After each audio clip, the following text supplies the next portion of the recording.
أعوذ بالله من الشيطان الرجيم بسم الله الرحمن الرحيم الحمد لله رب العالمين وصلى الله على سيدنا محمد وآله الطاهرين. Our dearest brothers and sisters, Assalamu alaikum wa rahmatullahi wa barakatuh. Thank you so much for joining us today as we commemorate the death anniversary of beloved Imam Khomeini, rahmatullah alayh. And this year is the 31st year that we commemorate the anniversary of his demise. As we have grown to be accustomed to the legacy of Imam al-Khomeini, and as we heard in the remarks of Sayyid Khamenei just a few days ago as he spoke on the anniversary of Imam Khomeini's demise, Imam Khomeini, of course, was a man of different qualities. He was a very dynamic personality, and he was a leader. And that's why the title of Imam was awarded to him, and many use that title to refer to him. In his remarks, he spoke about Imam al-Khomeini as being an Imam of transformation, a leader of transformation. And the Imam's perhaps most prominent characteristic is that he had this power, transformative power, to be an advocate in a cause for transformation in the people. And he led this psychological revolution, not only in the people of Iran, but also he gave hope. And he transformed the passivity and the submissiveness that existed in the hearts of not just Iranians prior to the revolution, or perhaps in the early days after, but also to all those who were disenfranchised and oppressed in the world. He changed the outlook of many people. He changed the outlook of the Muslim Ummah. And he sent this message of power, of unity, of togetherness. And for Muslims all across the world, rather for all humans across the world, especially those who are downtrodden and who have been neglected and who have been disenfranchised. He gave them a sense of dignity. Rather, he reminded them of their sense of dignity that is God-given, and a confidence that they can accomplish great things if they come together and if they work together. And he transformed the people's demands. And as we see today in the world, people are changing their demands. No longer are they satisfied, or no longer will they passively accept a ruling class in any nation state that does not allow for liberty, for freedom, for equity, for dignity for all people. And hence he inspired their people to change their outlook, not just on what they demand from their nation state governments, but also the outlook that they have towards their religion. He asked them to ask more of themselves, and he asked them to rediscover really the power of transformation that the religion of Islam calls us towards. And hence tonight, as we gather in the presence of great scholars, activists, intellectuals, and community leaders, we will hear from them and remind ourselves how we can keep the spirit of transformation alive in the legacy of Imam al-Khomeini, and how we can apply it within the circumstances and the context that we find ourselves, not only in this country, but also in the global context. Before we move on, let us turn to a clip, and from then we'll then introduce and welcome our panelists and begin their remarks.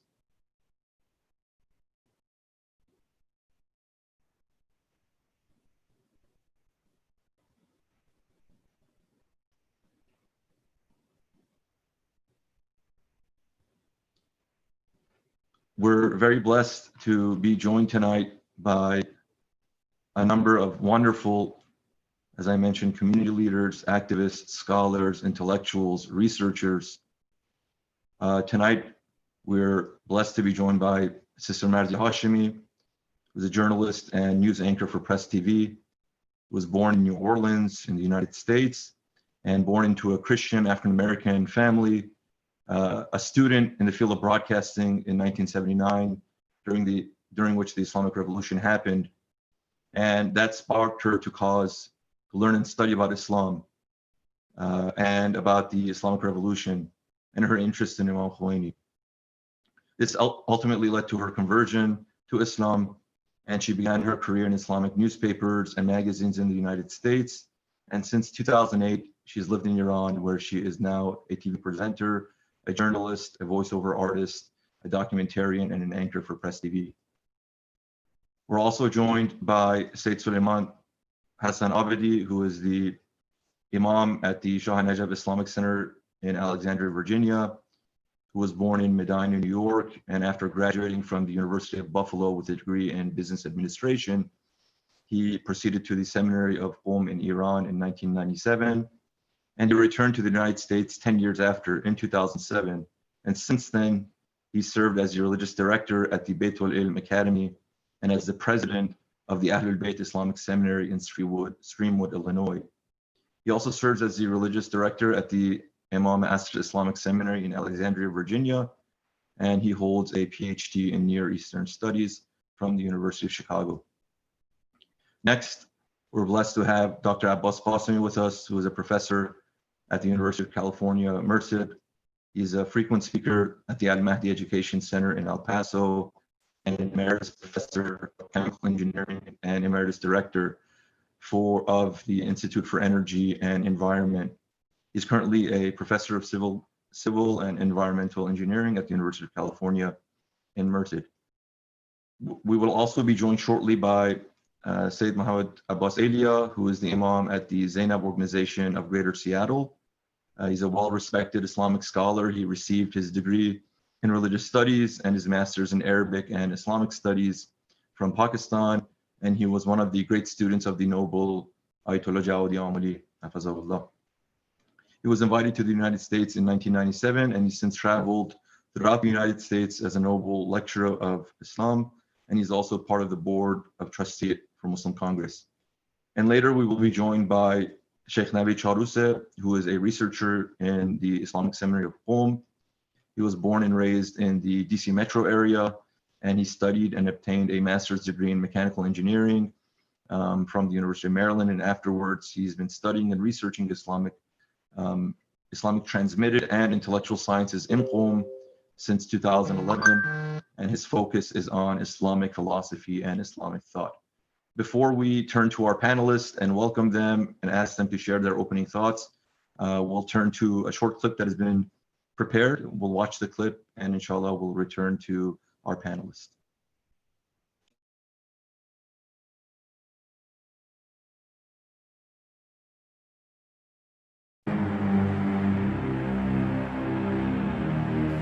The Imam actually came at a better time in history, just as the Prophet ﷺ was reported to have said, this is al-Hadith, that I came in the best time of human history. At the time the Messenger of Allah came, the world was dominated by two powers. I don't know whether they were called superpowers at that time. The Persian Empire in the east and the Roman Empire in the west. At that time, we might say that the world was in darkness, and a drop of light somewhere appeared in the desert of Arabia, until it culminated in smashing the two powers. East.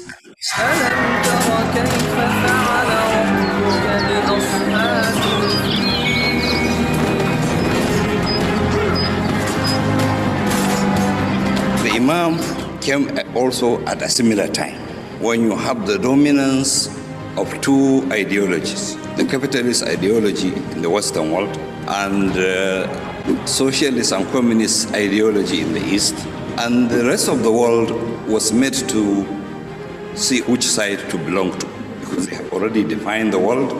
The communists, they have a problem about religion, which they coin as opium of the people. This is the saying of Karl Marx. The religion was an opium of the people. The Imam came and he changed the equation.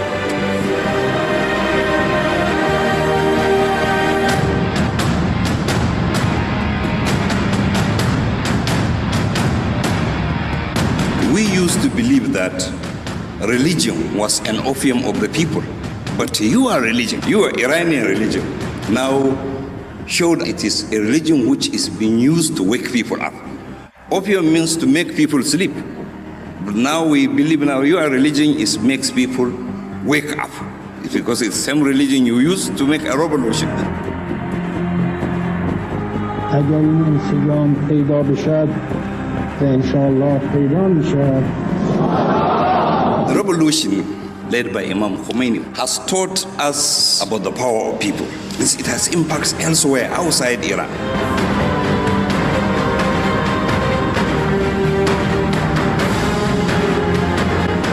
دست بر قدرت ها از همه ذخایر مسلمین دفاع میشه.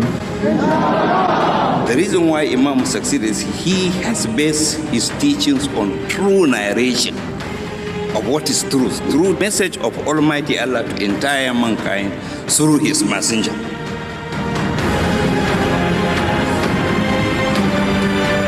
I heard someone was saying they need their own Khomeini.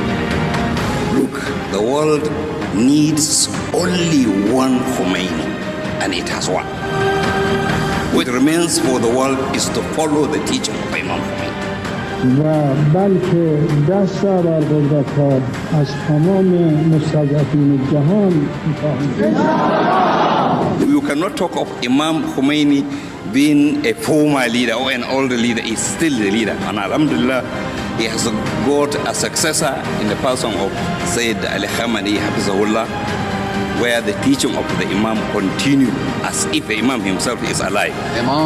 امام انقلاب بود. قدرت‌های مادی هم که نسبت به امام همواره غضبناک بودند، عصبانی بودند و البته می‌هراسیدند از امام بزرگوار، بیشتر به خاطر این صفت بود، صفت انقلابیگری امام. I came in the best time of human history. حق دارن بترسند. Wherever you are.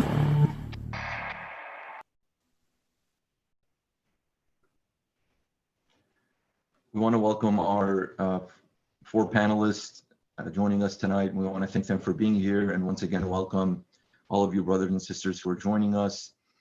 If at this point we may ask the panelists to give a short introduction on this topic of commemorating the anniversary of the demise of Imam Khomeini, and specifically we're speaking about the element of social justice, the Imam's character being a transformative character, and especially considering the context of the world and the country right now, we'd like to focus on the theme of social justice.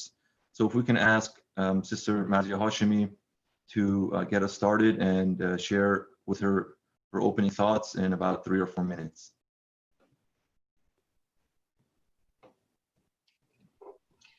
Bismillah ar-Rahman ar-Rahim. Hopefully you guys can hear me. Yes? Yes. Okay. Assalamu alaikum. Very happy to be with you all. I think for me, and it goes hand in hand, really, saying the name of Imam Khomeini and social justice. Of course, you know, I'm a primary example of understanding at least a bit of Imam's message and actually being attracted to Islam. I was an activist at the time I first heard Imam's message, leaning more towards socialism and Marxism. And it was interesting because when I was dealing with various activities and with other activists, when they were talking about egalitarian issues, I could deal with it and I was on board, except when they got to the point that there was no God in their formation. It was very difficult. And at that point, I wasn't even Muslim, I was Christian. And when the revolution took place in 1979, and I heard the message of Imam Khomeini and talking about oppression and standing up against oppression and not having fear, it definitely sounded quite familiar to me, what I had been looking for, plus God, plus the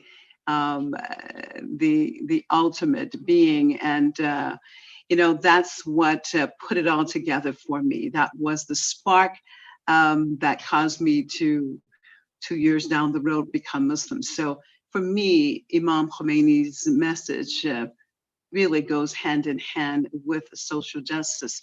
And he epitomized that in what he did, what he said, and of course, in the revolution that he led. Thank you, Sister Marzieh Hashemi. We'll turn now to Sayyid Sulayman Hasan. Welcome, Sayyid. Bismillahir Rahmanir Rahim. Alhamdulillahi Rabbil Alameen. Wassalatu wassalamu ala Sayyidina wa Nabiyyina Abil Qasim Muhammad. Allahumma salli ala Muhammad wa ali Muhammad. Wa ala ahli baytihi at-tayyibin at-tahirin. Assalamu alaikum, and thank you for this opportunity to speak about one of the greatest personalities, not just of our time, but in the history of Islam. Sister Marzieh spoke very eloquently about the intimate connection between Imam Khomeini and social justice.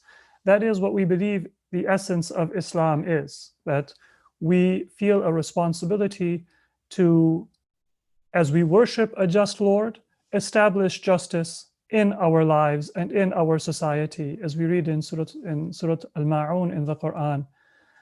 أَرَأَيْتَ الَّذِي يُكَذِّبُ بِالدِّينِ. A person who denies deen, a person who denies that relationship to Allah, فَذَلِكَ الَّذِي يَدُعُّ الْيَتِيمِ. That is a person who is going to be unkind to the orphan. And the orphan we can think of as the symbol of the most weak and victimized in society. That is the ideal that we find within the Quran as the very essence of deen. But when we are realistic, when it comes to our actual lived lives, our experience in our lives, we find that people who tend to be religious or religious-minded, they will often focus on one area of religion. Some people will focus on the prayer and the devotion and spiritual self-purification, but they are not as concerned about what is going on outside of their own doors. Maybe even they think of it as beneath them, or they may not be dismissive, but they just feel like there's nothing that they can do. And so their involvement in the world is limited to dua. And then there are people who say Islam is establishment of justice. Islam is charity. Islam is activism. And those are people whose personal lives may not be devoted to knowledge and wisdom and piety.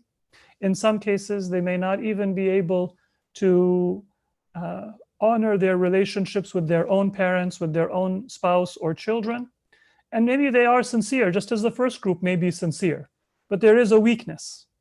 And if I am concerned with worship, but I don't extend that worship to taking care of the orphans, and the orphan as a symbol of the weakest in society, then my deen is not a full deen.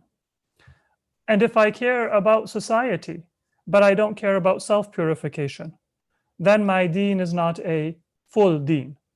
And so what we get from Imam Khomeini is, in our time, the best example, bar none, of how to combine a true valuing of self-purification as well as a true valuing of extending that justice and purification to society around us.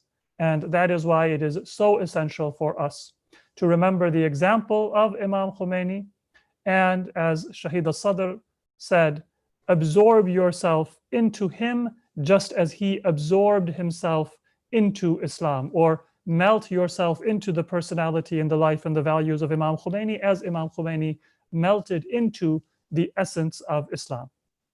Assalamu alaikum. And finally, we turn to our dearest Dr. Abbas Ghassemi, if you would be so kind as to address us. Bismillah ar-Rahman ar-Rahim wa bihi nasta'in. Dear brothers and sisters, Assalamu alaikum. It is truly an honor and pleasure to have the opportunity to share some thoughts with you on this very special occasion, at least from my perspective, as someone who has grown up with this concept of justice, and I'll spend maybe the next 3 to 4 minutes talking about trying. My colleagues said it very elegantly on their understanding of the presence of Imam among us. But some of the things that really came to me as I was beginning to study the life of Imam Khomeini was that, first and foremost, as I have grown, as I have aged, as I have grown in my my understanding of a number of things. The depth of the knowledge that I've gained from the importance of his movement and his activity on the face of this earth has really grown. It is very much similar to a child that sees a 3-story building and says, wow, that's huge. And then when they get to be 20 years old, they say that's huge, but from different perspective. And then when they get to be 50 years old, they still say that building is huge, but completely from different perspective. So as I've evolved, my understanding and recognition of the impact of Imam has really grown within me, and I've observed it in an academic sense. So a couple of things that I would like to start with is justice in many ways is really part of our system of belief. As Shia, we believe adl is one of the fundamental things that we conform to. Ayleya is justice of Allah is something that we basically believe, and we believe that justice is something that is given right and responsibility. So those two go together, right and responsibility go together. So adala, or justice, has its root in our system of belief. So when I look at justice, justice is not only in a sense talking about what it is, but we ought to talk about sometimes it's day versus night. You know the day if you can describe the night. So we need to look at injustice sometimes. And when you see injustice, then justice becomes more clear. So from the various elements of justice, you can look at political justice, you can look at economic justice, you can look at, I mean, in fact, from the theory that I'll talk about a little bit, the Western ideology of justice, there's 4 different categories of justice. And that includes economic justice, that includes social justice, that includes cultural or environmental sometimes. They're interchangeable justice. That includes political justice. So when you start to look at those as an element, you see that Imam came in, and when no one else was discussing this, and I think Sheikh Sakaki said that very elegantly, when nobody else was discussing, we Muslims, we either look to the West or to the East for the grounding our ideology, whether we were for liberal ideology or we were for conservative ideology, we were for socialist ideology or communist ideology. So all of those were things that we put together, and Imam came and showed us a way that is truly a Islamic ideology that brings and says, yes, I can have an Islamic identity, and within that have justice.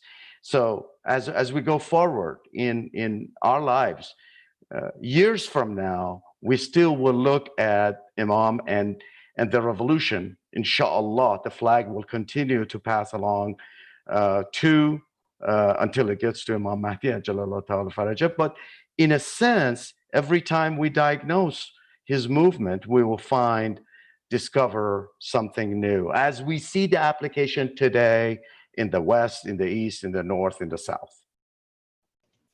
Thank you so much, Dr. Ghassemi. Before we move on to ask some questions from our panelists and have them just expound on different facets of Imam Khomeini's social justice framework, we'll watch a short clip and we'll come back.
turning back to our panelists, Dr. Ghassemi, you were speaking about different conceptions of social justice. I wonder if you could expound on that notion of competing conceptions of social justice. How does the social justice that Imam Khomeini envisioned differ from from other prominent conceptions in the world, and does it differ fundamentally from how we imagine justice in the United States, social justice in the United States, and how so? Thank you so much. One of the things that whenever we look at the effect and the effectiveness of a leader, as you look and you compare that with what I would consider in a scientific term with what is the state of art at the time. So looking at the state of the art when Imam Khomeini arrived on this earth and after his training, you look and you see individuals that were prominent, and these really stem from the fact of Aristotle and Plato in the concept of justice and reason. Justice being a very virtual concept, that it's ethical, it's beneficial, and it will help the society grow. So that's really the time way before Imam Khomeini. But when you look at that evolved and it became into the recent, and I could give you the name of a couple of individuals that recent individuals that in the West, at least, we're talking about from various perspectives on justice. John Rawls, as an example, he was born in 1921, and I wrote it down because I don't remember when he was born, and he passed away in 2002. His basic philosophy of justice was that justice is an issue of fairness, that you bring fairness to the table when you discuss justice. And he had two principles, and both of those principles were embedded on giving pure justice to the maximum extent possible to the masses. And then that went forward to the other side of the fence, which is Robert Nozick, which was from 1938 to 2002.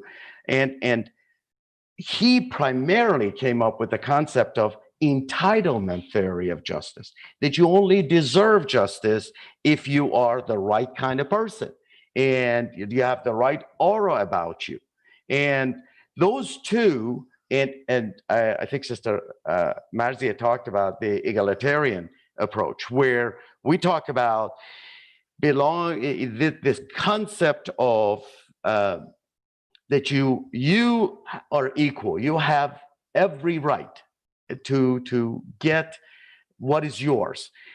The Western ideology of egalitarian, what is missing is the quid pro quo on responsibility. So we give you the authority as humankind, but you are being held responsible. As Quran says, as number of the different forms that we conform to from the science side, that you look at it from perspective of accountability and responsibility and authority. These go hand in hand. Now, when you look at the issue of Robert Nozick, he primarily talked about the libertarian kind of approach, which pretty much says that as a libertarian, that I have advocate minimum involvement from anyone, that human being in itself is able to figure out everything on their own. So you look at from the recent Western ideology, and we've got a number of other ones, Michael Sloat and so on and so forth. They really presented an individual set of justice that was sometimes not complementary to one another. They were diametrically opposed in a number of ways. They were, in some cases, they were liberal ideology. In some cases, they were conservative ideology. But nonetheless, it was not complementary to each other. So when you look at Imam Khomeini and the concept that he brings to the table is that it is a comprehensive way, that it is not, justice is not something that is part of race, that just because you are, it's is not correlated with citizenship, that you're born in a boundary, therefore you have the right to have a different set of values put upon you than someone else, which was really the limitation of the concepts that was brought upon by these recent Western philosophers that were promoting the concept of justice. So when I look at Imam, when Imam comes in and says, Mustazafin, the poor everywhere have to be protected, that is really a global statement.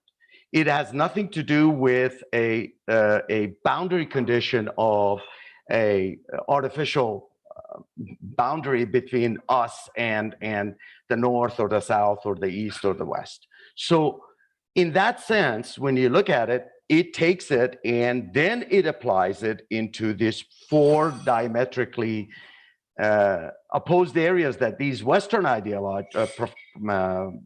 philosophers were talking about. And Imam combines those four and says, no, that economic justice is equally as important as, let's say, social justice. So you cannot come in and it's extracted directly from Ahlul Bayt, Imam Ali alayhi salam. It was, these concepts were not concepts that were strange to those people of knowledge. That Urafa really knew this. The people of higher connected, Sabiqun, they really knew the fact that these are the elemental levels that a person needs in order to grow the community, in order to grow the society. Rasulullah sallallahu alaihi wasallam came with this as a message, that we are here for sending mankind into that social justice, economic justice, political justice, cultural justice. And many of the times, when Imam talked about it, it's cool to talk about it now, 40 years later. But when Imam talked about it, think about it. The environment was such that an intellectual could not claim that I'm Muslim. A Muslim intellectual could not be considered as an intellectual. And in fact, sometimes you would be viewed as you're really backwards or you're ummul because you consider faith as an equal part of your existence. And in fact, as a flourishing part of your existence. So almost all of these philosophers, in their essence, they're non-believers. They have very little belief in supreme being. Some of them may indicate somewhat of an agnostic inclination, but a lot of them don't even believe in the existence of God. Yes. So in those kind of settings, when you see Imam coming and presenting this, that is an awesome set of pictures that was presented to us. And I'll be delighted to explain more if I have more time. Yes, absolutely. Thank you so much, Dr. Ghassemi. And thank you so much for kind of laying the groundwork for us to better understand, what we're seeing today in this country, they call it civil unrest. Turning to Sister Marzieh Hashemi, considering these different theories of social justice and how we've seen it practiced in the American context, not just in recent years, but also throughout the history of this country, with the harmony that Dr. Ghassemi tells us in Imam Khomeini's framework of social justice, what is Imam Khomeini's message to the American people? How can his legacy serve as an inspiration for a majority population that has been undervalued, oppressed, enslaved, dehumanized, segregated, and divided for so long? Yes, I think that with Imam's message, ultimately, I think it's, first of all, being faith-based. This is really important. If we look at, especially we're talking about, for example, what is happening right now, we look at the African-American community, and we see a community that has been attacked from so many angles. The most important one, I think, is actually the attack that has occurred on family. And of course, that attack started from the very beginning, from the time the first Africans were enslaved there. And they separated husbands and wives and children from their parents. Despite all of this, throughout the years, the Black family was actually a very, very strong unit. However, what we see after the 60s and the civil rights movement, Black Panthers, and lots of social movements during that time, after that, we start seeing more systematic attacks on the Black family. And I think probably the worst one was the attack that took place in the 90s, and that was with bringing crack into the Black communities and destroying them. And we see from that time onward more of a dilution of faith, because those of us who grew up in Black families, in my age especially, always knew the importance of God in the Black family. And unfortunately, that has taken become a less important role in everything. And if we look at Imam Khomeini, I mean, first and foremost, it is the belief in Allah subhanahu wa ta'ala and submitting to him. That part of it is very, very important, submitting to him. And understanding that it's our responsibility to do the best that we can, and we will try our best, and we put our faith in him, that then no matter what happens, if we are successful in the worldly sense or not, we have done our responsibility. So thus you have peace of mind, you are calm in the middle of any storm. I mean, as we saw with Imam, I think the classic one is, of course, when he returned to Iran and he was on the plane and he was asked what type of feeling, what did he have? How did he feel that he had overthrown, basically, this revolution had overthrown one of the biggest, puppets of the United States. And he was returning now, and he was the founder of the revolution. How did he feel? And he said nothing. I mean, Hichi. Whatever, basically, because whatever Allah wants. And if we have, first of all, that foundation, that peace of mind, that gives us the calm, as I said, to be able to make various decisions and not to be so affected by the waves that come and go. And in striving for social justice, especially in a country like the United States, that is very, very difficult, because the racism, the lack of equality is so deeply rooted and a part of the system. It's a long battle that one has to endure, and it takes a lot of strategy and unity. And first of all, strong families and strong faith. And I think that that's the main thing that we can learn from Imam. And also that religion and politics have to go hand in hand, because if you separate one from the other, you will lose on both sides. And this is an unfortunate reality that is taking place there right now, that of course we don't have that. Basically, well, unfortunately, actually, I shouldn't say that, because in some of the right-wing Christian circles, we do have that sort of combination of politics and religion, but not in the right way. And of course, when I'm talking about it, because I follow the school of the Ahlul Bayt, gave us the best example of that combination. This is what I would love to see, people understanding that and knowing, for example, Imam Ali, and understanding true justice. And that's what Imam Khomeini epitomized. I mean, that was the school that he followed, and that's what he implemented. And it serves as a great example for everyone all over the world. I mean, again, I go back to that peace, that calmness that he had at the root of anything. And so many problems, of course, he had to deal with over the years. And I think this is something very important, especially over there for those on the ground and those trying to figure out what to do. You have that connection with your creator, and you understand that your responsibility is to do the best that you can, and he is there for us. And that helps tremendously, especially if we look at the situation right now and we see these just unbelievable, inhumane acts that are taking place. And sometimes I think many people just feel overwhelmed, feel depressed, and feel helpless. One of the main messages, of course, of Imam and Imam Khomeini's movement was basically that no worldly power is too powerful not to be defeated.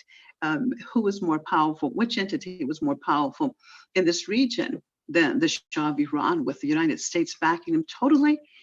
And look what happened. So I think that's the ultimate example of actually endurance, strategizing, and having faith. And I think it's the combination that we definitely can learn a lot and follow that lead in the United States and elsewhere. Thank you, Sister Marzieh Hashemi. Turning to Sayyid Sulayman Hasan, as Sister Hashemi mentioned, that these three elements, of the centrality of one's Islamic identity, of submission, of having hope, and strategizing. That's obviously, we find those the peak of that within the younger population, and the sense of feeling perhaps let down or depressed or overwhelmed of the world that they're inheriting from their elders.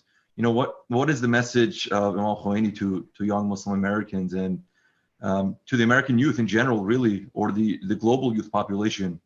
And how is it that the youth of yesteryear, are young at heart? They can lend their support, they can lend their wisdom, they can lend their experience when it comes to Imam Khomeini's vision for global social justice. Bismillahir Rahmanir Rahim. So this is a very important issue, because in any kind of movement for positive change, it is the sincerity and the energy of the youth that is necessary for goals to be pursued and achieved, and that cannot be forgotten. But let me take one step back and put this in a little bit of an Islamic context before I speak specifically about some of Imam Khomeini's instructions for youth, because he did reserve a large number of his advice and teachings for the younger members of society. The Quran, in a very beautiful verse in Surah Al-Hadid, tells us that there is a natural progression of life. And just in the interest of time, I can give the reference. It's Surah Al-Hadid, verse number 20. And in this verse, Allah says, Bismillahir Rahmanir Rahim, "I'lamu annama al-hayatu ad-dunya la'ibun wa lahwun wa zinatun wa tafakhurun bainakum wa takathurun fil amwali wal awlad." The natural progression of life is that when you are a child, you play, la'ib. And then when you get a little bit older and your mind develops a little bit, it's not just play, but you try to find diversions to keep yourself interested. A 2-year-old is not going to be as bored as an older child would, because their mind has developed a little bit and they need things to keep them interested. And then you grow a little bit more, and zina. You want to have fancy toys, you want to have maybe fancy clothing, you want to adorn your person and your property. And then you move one step further, tafakhur. You brag, you want to win, whether it's in school or maybe art or sports, whatever your field is, but you have a competitive spirit and you wish to be number one. And then takathur, there comes a point where it's not bragging rights, but it is acquisitiveness that generally becomes a priority for people. Fil amwal wal awlad, in terms of children or in terms of property. Surah Al-Hadid, verse number 20. So there is a natural progression that many people go through in life. And what Islam wants us to do is to live with that fitrah, that nature that is given to us by Allah, but to transcend it, so that we are not just responding to those impulses and those desires that we have within us, but we are governing them according to a higher purpose. And that brings me now to what Imam Khomeini guided the Muslim youth to do. Our modern society, because it is centered around the individual, it tends to divide us and to split us.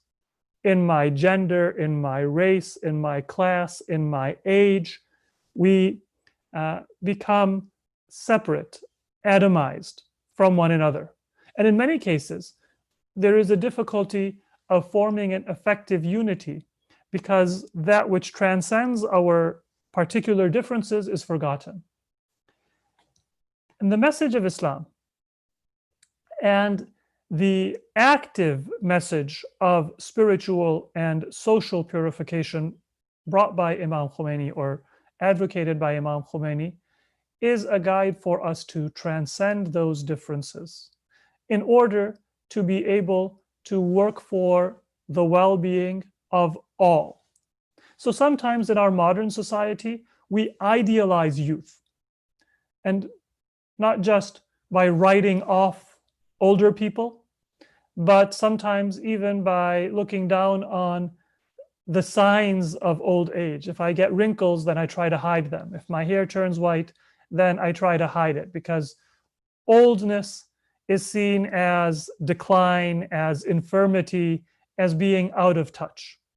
Whereas if there is a special power and importance to youth, there is also a special power and a blessing and a dignity in old age. According to a hadith attributed to Prophet Muhammad the best of your youth are those who try to imitate or be like their elders. And the worst of your elders are those who try to live a second childhood and try to imitate or pretend they are young, because that's going backwards in life.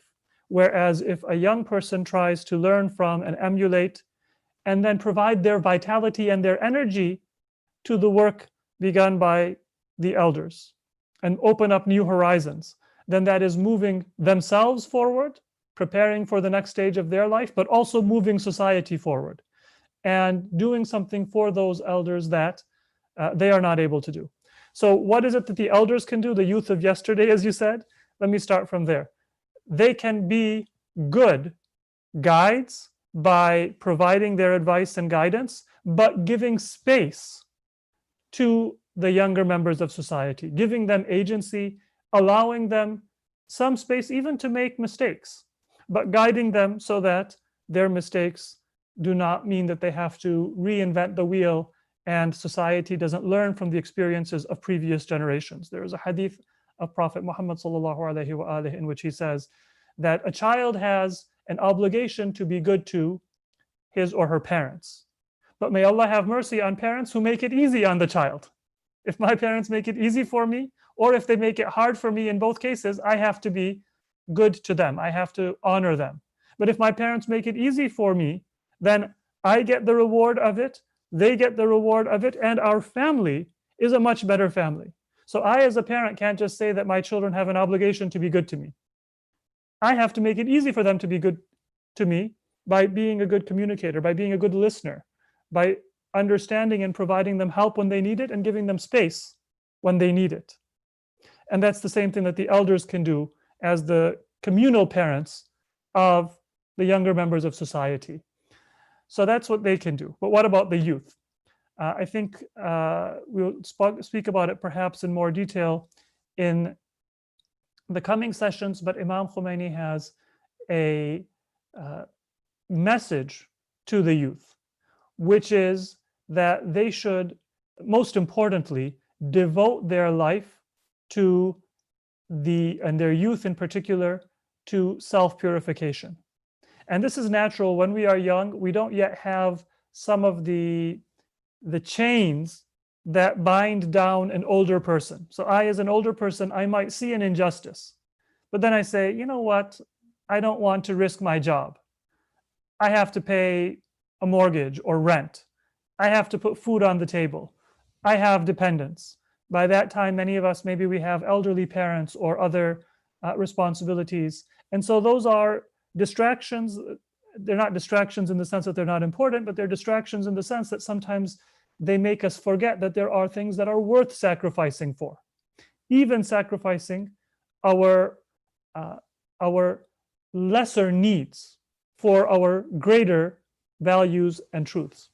Children and young members of society often don't have those distractions. And so they are able to more clearly see and more clearly devote themselves to worthy causes. But what that sometimes means is that they don't give enough time to self-purification, because there's injustice in the world. There is a campaign, there is a rally, there is some cause that they can contribute to, and that takes up their time and their energy. And they might think that, what am I going to do sitting at home praying or reading a dua or reading Quran when there's so much injustice in the world? I don't have time for this. This is something that old people do. And one of those messages that Imam Khomeini gives is that, and this is advice he gave to young members of society, endow your youth to Islam. We have a concept of waqf in Islam, and that's the term that Imam Khomeini used. When you endow something, that means that you have given over the ownership and the use of a certain property you have for a cause. So if I endow something to a masjid, then all of the benefit of that is going to go to the masjid. Imam Khomeini says, endow your youth to Islam.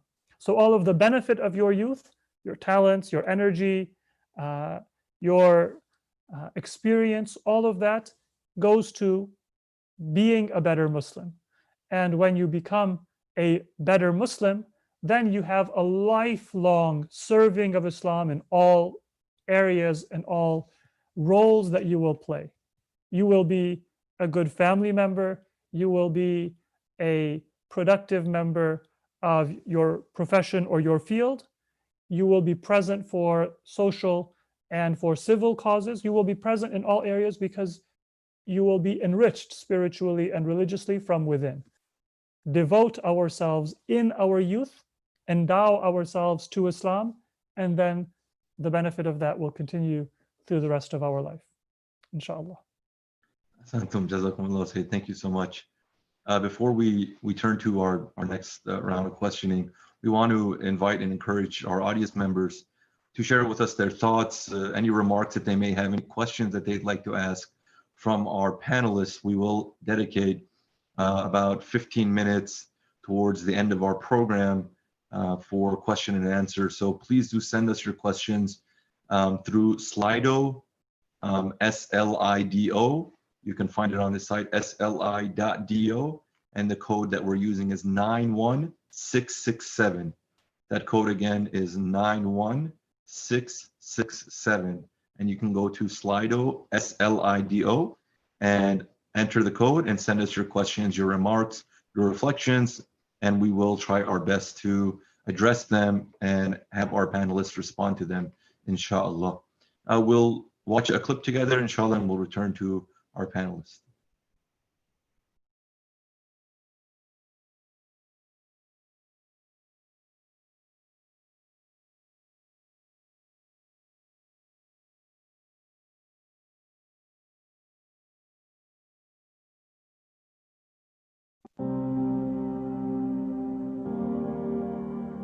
This revolution was something that was the culmination and the continuation of the revolution that started over 1400 years ago in Mecca.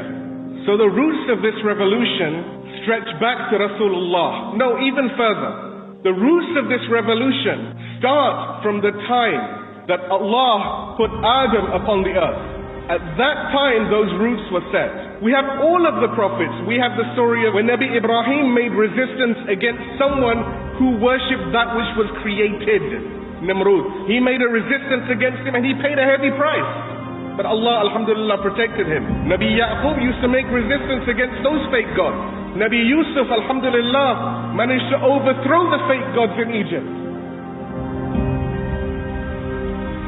When Rasulullah came to Mecca, he said to the people, قُولُوا لَا إِلَهَ إِلَّا اللَّهُ تُفْلِحُوا. Say La ilaha illallah. Say that there is nothing worthy of worship, that there is nothing that I will make prostration to except Allah, and you will be successful.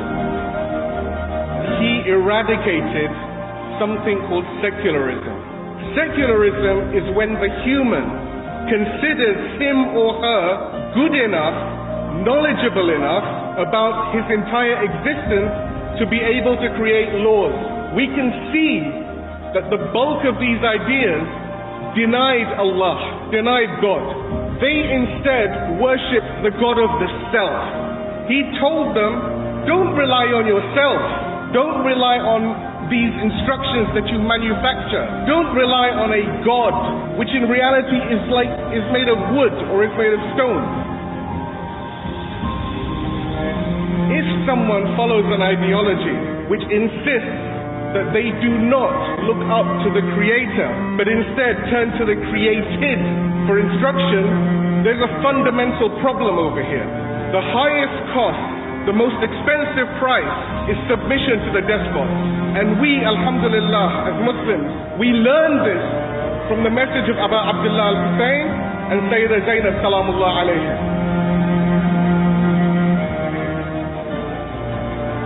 Why did Imam Hussein come out against Yazid? Because Imam Hussein was obligated to do Amr bil Ma'ruf and Nahi anil Munkar and make a resistance against the despots of the time, whatever the cost. Moving fast forwarding to 1979, Imam Khomeini destroyed this thing called the Shah. Fir'aun said the same thing like Shah, that I am your Lord the Most High. I don't answer to anybody. I answer only to myself. If we look at the American hegemony, the Western ideas that were permeating, we can see that the bulk of these ideas denied Allah, denied God. They instead worshipped the God of the self. All of these systems, Imam Khomeini was obligated to abide by the ideas of Amr bil Ma'ruf and Nahi anil Munkar and make a resistance against the despots of the time, whatever the cost.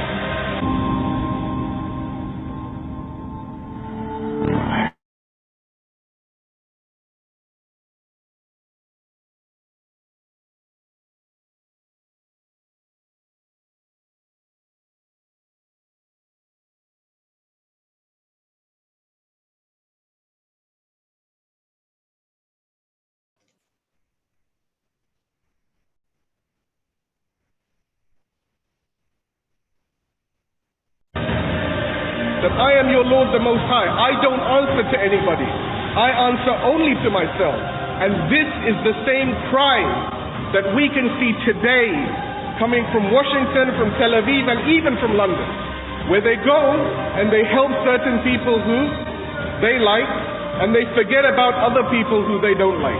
Nimrud. When Nimrud said to Hazrat Ibrahim that I am the one who gives life and death.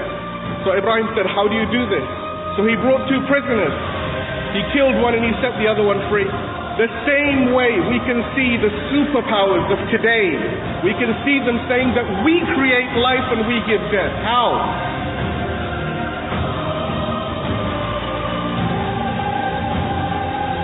All of these systems, capitalism, socialism, Marxism, thisism, thatism, there's so many isms.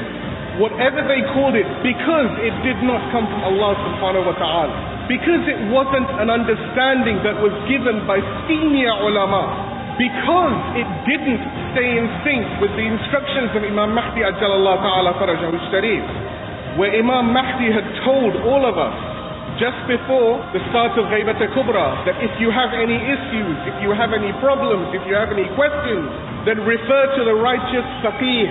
This is the word of Imam Mahdi for all of us. Because all of these systems didn't do that, Imam Khomeini was obligated to abide by the ideas of Amr bil Ma'ruf and Nahi anil Munkar.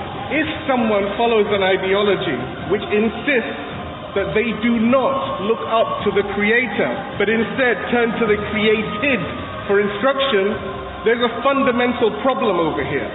It is not valid to look at the created, because the created by definition is limited.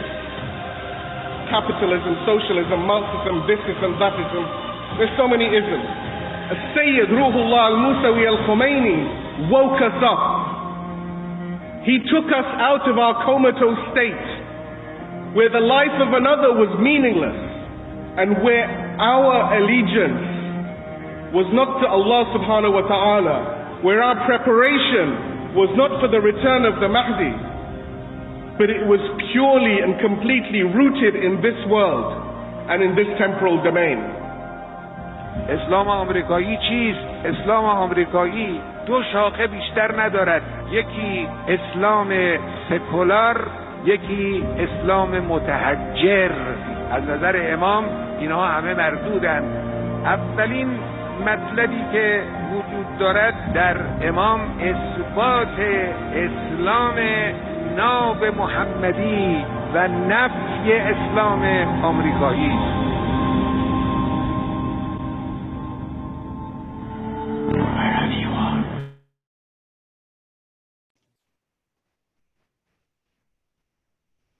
Just want to remind everyone that please do share any questions or reflections that you do have on the Slido, sli.do, and we're using the code 91667. We're receiving your questions. Inshallah, we will address them later in the program. We want to turn to Sayyid Abbas Ayleya, if he's joined us now. We saw from the clip that was just played this notion of American Islam. What is Imam Khomeini's message to Muslim Americans? What does American Islam or Islam Amerikani mean in our current context? And how do we contextualize the pursuit of social justice here in America, considering these socio-political dynamics? Is such a pursuit even feasible? And what is it really that we're missing so far that we've not been able to actualize this vision of social justice within an American context and within a global context?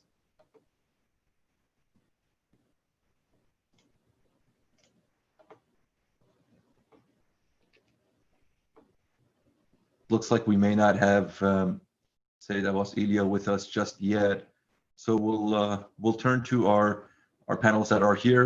I wanted to ask some follow-up questions from each of our panelists that we heard from before turning to Sayyid Abbas Ayleya. Sayyid Sulayman, you had mentioned this notion of spiritual enrichment and for the youth, for their ability to serve as agents of change and social justice.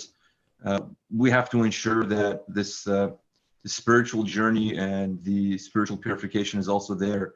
This question is always posed of, chicken or egg, which is first? Can they be done concurrently? And within the model of Imam Khomeini and also the example that was set from those who received his message and enacted his message, how can we go about negotiating that difficulty always that's in the mind of the youth? We're not ready yet. Are we ready? Which one do we do first?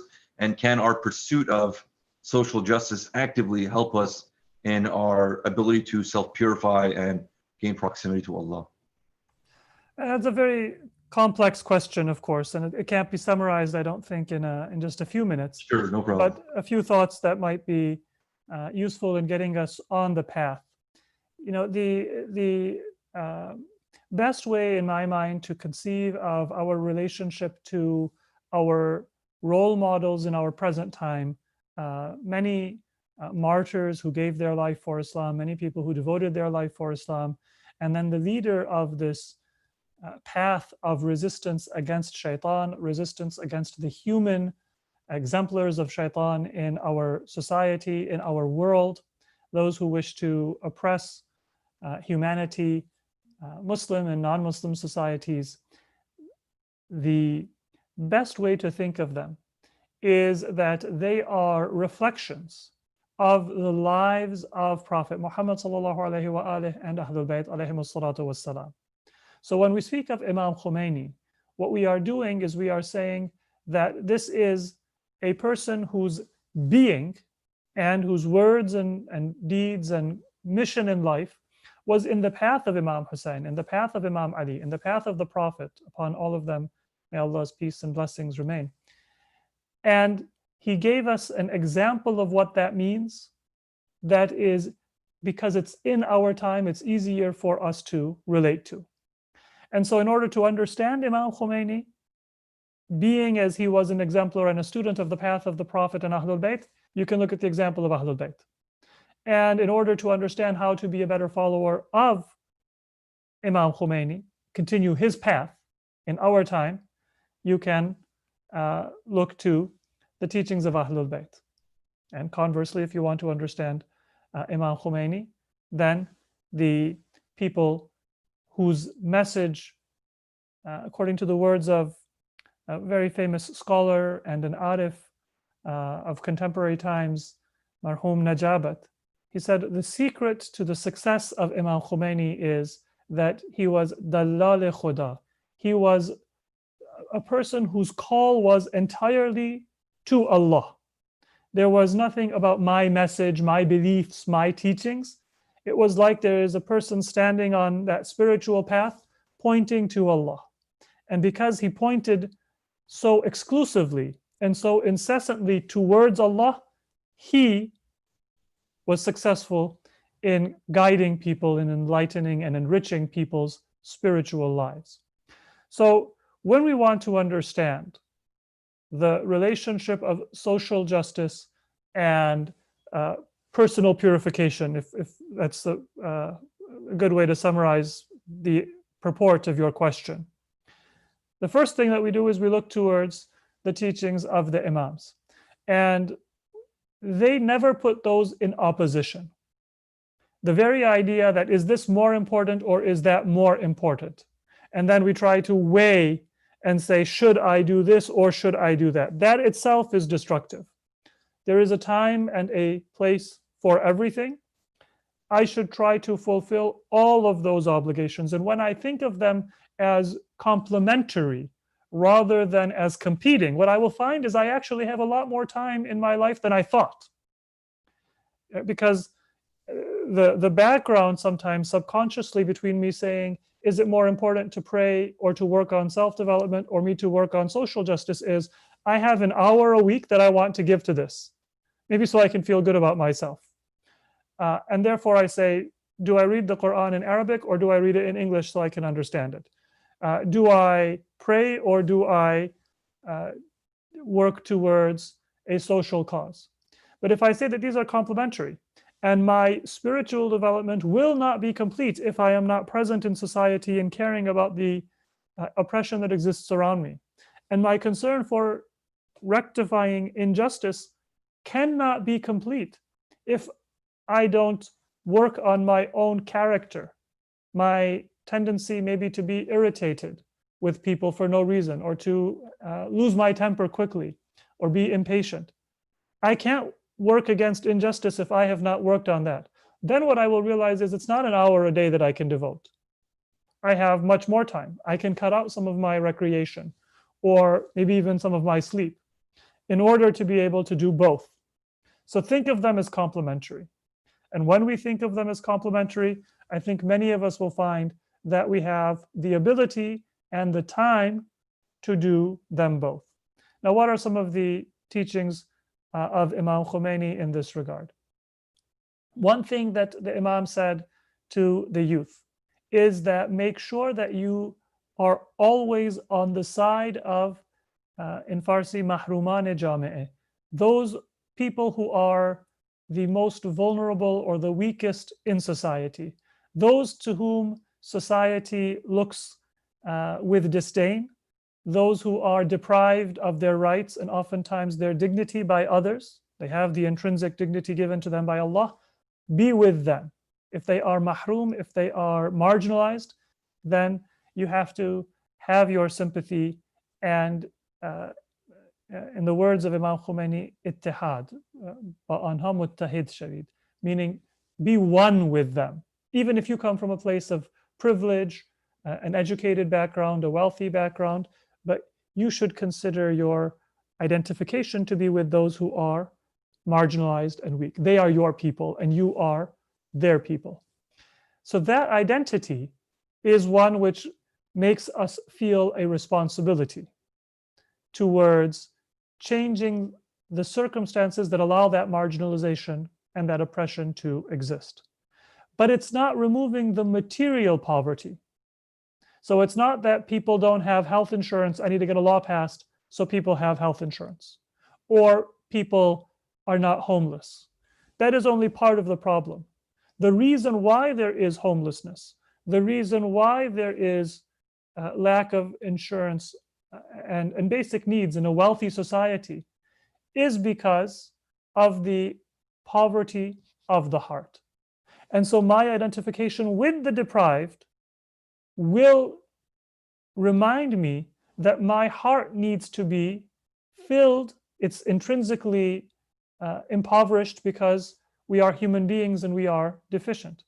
But it needs to be enriched by the message of Allah subhanahu wa ta'ala, the teachings of Islam. And so through my identification with the most vulnerable in society, the most deprived in society, I will want to rectify those injustices, not by solving a material problem, but by solving a spiritual problem within society and therefore within myself. That's what's going to prevent me from having a savior complex, because I'm not helping them. I am standing up as a witness before Allah for what is true and what is just. And that's a favor Allah is showing me. That's a favor or a benefit that I'm providing to myself. I am enriched spiritually by my presence with those whom I may be helping in a material way. And being able to enrich spiritually requires us to focus on learning about our religion, on affirming those values that we get from religion by repeatedly referring to the Quran, referring to the du'as of the Prophet and Ahlul Bayt alayhimu salatu wassalam. And that gives me the illumination within my heart that I can then use within society. So those are a few thoughts. And if there is time, maybe I'll add one or two other statements from Imam Khomeini to complete that picture. Jazakallah, thank you very much. Turning to Sister Marzieh Hashemi and Dr. Ghassemi, I want to ask you both same question, and we'll start with Sister Marzieh Hashemi responding, then we'll go to Dr. Ghassemi. Considering the historic moment that we're in right now in this country, and as it extends to the global population, how can we put the vision of Imam Khomeini in touch with the American people? Perhaps what are some parallel social justice champions in American history that we can connect the American public with in pursuit of social justice? If we're going out in marches, in protests right now, we want to lend support to what is happening, and we believe we have something in the form of theory and practice and example that we can ally with others that have stood for justice, for equity, for liberty in this country. How do we go about establishing that partnership and that allyship in the midst of what is happening right now? I think that people just need to know reality. And Imam, though he had so much depth, he could say things in a very simplistic and a way that people could understand. And I think the basic thing, when there's this one quote, at least in English, it's justice means don't be oppressive and don't give away to oppression. Basically keeping oneself in check and also standing up against oppression. So when you're in a society like the United States, so like the brother said, when you're in a wealthy society and you see so much inequity, then obviously you have a responsibility to speak about that, to educate oneself and others, and to stand against it. I mean, we look at just this pandemic situation that has taken place, and I remember reading in Newsweek that 5 of the most wealthiest people in the United States during the pandemic have been enriched by more than $58 billion during this time when we have so many people who've lost their jobs. There's something wrong with this picture. So Imam would first educate the people to understand the source of the problem. I think it's very important to understand the source of the problem. In those type of societies, they try to, divide and conquer, right? Pit people against each other.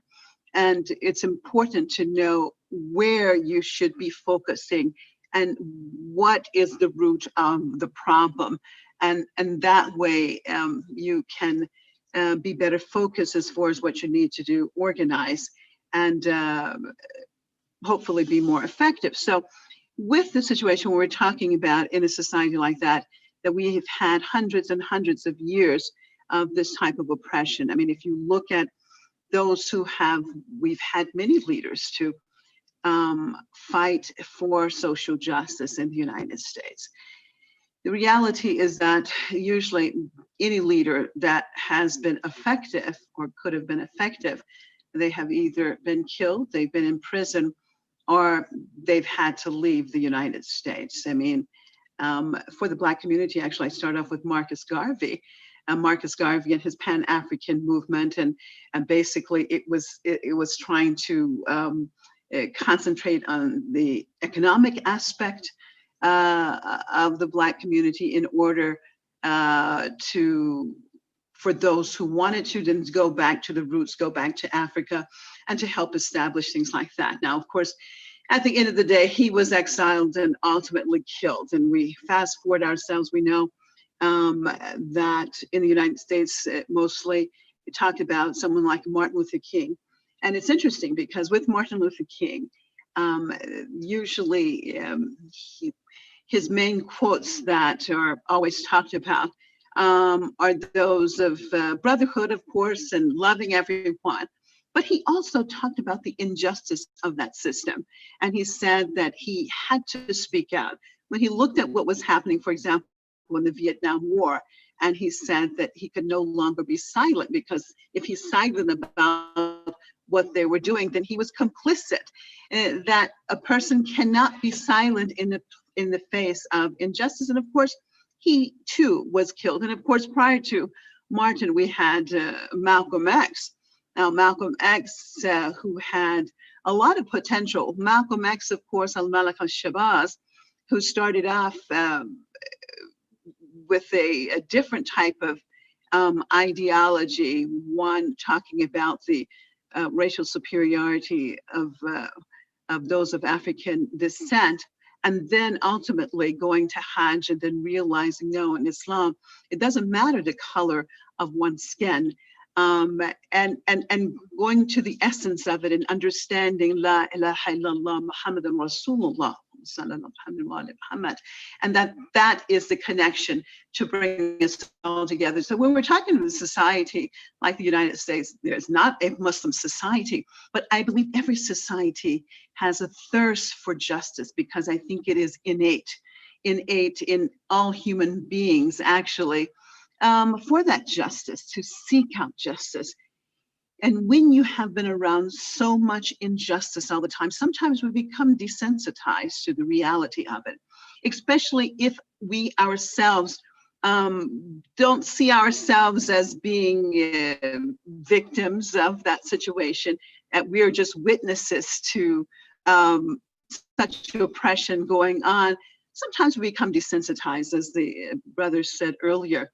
It's like, well, what can we do? It's really not our battle, and what can I do? And what Imam said so many times and reiterated was that sense of societal responsibility.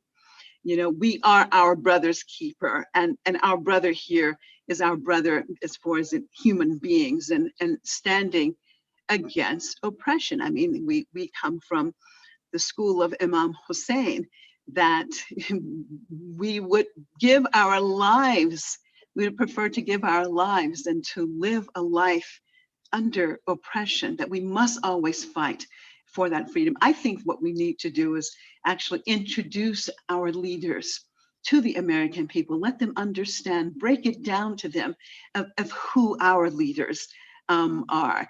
Introduce them to Amir al-Mu'mineen Ali alayhi salam, and let them understand what true equality is and how sensitive he was to not one a little money being moved in the wrong way by the state treasury under his rule, how important that was. And you compare it to what is happening, for example, in the United States. It's interesting, you know, when we talk about the looters, But no one, the mainstream media, never addressed the main looters of the treasury there, which is definitely the 1%. And so see, if you don't understand the real problem, it's hard to address the answer. So education is required here. When people understand the roots of the problem, they're less likely to be divided, because it's a divide and be victorious. I mean, this is what we've seen, divide and conquer, the typical British method that has been also done by the United States now. So first of all, is educating oneself. And I think that's all of our responsibility there to help the American people right now in these very confusing times. It's very, very difficult for them when you see the mainstream media and the different roles they play. It is very hard. For example, if you are just looking at today and following mainstream media, for example, CNN, on the demonstrations, you would think, wow, it's very fair coverage. They're very cool. But you have to understand the story behind the story. And that's what Imam taught us how to think strategically and to know who we can trust and who we cannot trust, no matter if they come with smiles on their faces or not. Understand that they're either submitting to the creator or you're submitting to Shaitan. And of course, we know what he called that entity over there, Shaitan Bozorg, the great Satan. So we have to always be able to look at things in a strategic way to basically understand it, and then to be able to implement policy that is necessary for us to strive towards a more well, can I say egalitarian society, or at least a more fair society. And again, the basic rule, again, is standing up against oppression and not to have the fear, because Allah is with us. Thank you so much, Sister Marzieh Hashemi. Dr. Ghassemi, can we get some reflections from you as well on that same question in a couple minutes worth? Yeah, so thank you so much. Let me put the video back on. I'm trying to save. All right, thank you so much. I think both of my colleagues said it very elegantly. The two items that I would think that we are responsible for, and they both come from what I have observed in terms of academic sense. If you want to be successful in academic sense, you have to participate, you have to get involved, you have to educate yourself, you have to discover. Those elements are what also is necessary, and Imam talked about it so elegantly. So I would think that if we collectively, our youth and our elderly, the Muslims, the leaders, and so on and so forth, conform to the concept of Hayy and Qayyum, be alive and stand up. Those two are really critical. So if we take those two elements and embed it into various aspects of our lives, and that in terms of tactical plan, you can take different tactical plan, and Sister Marzieh talked about it. You can really do that small begin with your family. I mean, I have seen this repeatedly. Very, very good, committed Muslims, but their offsprings are not really Hayy or Qayyum. So it's really critical to start small, local, and get involved and make that happen, educate. And then second piece, and I honestly want to advocate for that, is what Ziyarat Ashura says about, Samun liman salamakum, harbun liman harabakum. We want to be friends. If we want to have a life that's Hayy and Qayyum, we need to have friends that are friend with Imam Hussein and Khatta Ahlul Bayt. If I'm going to be enemy with people who are enemy with that light. So having that principally embedded into every aspect of our existence and behavior, then it really makes us grow individually, and we become the change that we are advocating for. And in some way, we're able to introduce the leaders of our society into this concept of, yeah, Muslims are these effective individuals that are caring, that represent what Imam Khomeini Rizwanullah was talking about. And then ultimately we do that. It's Mamati Muhammad and Mawla Muhammad, and Hayati Muhammad and Mawla Muhammad. So if in that application, it works.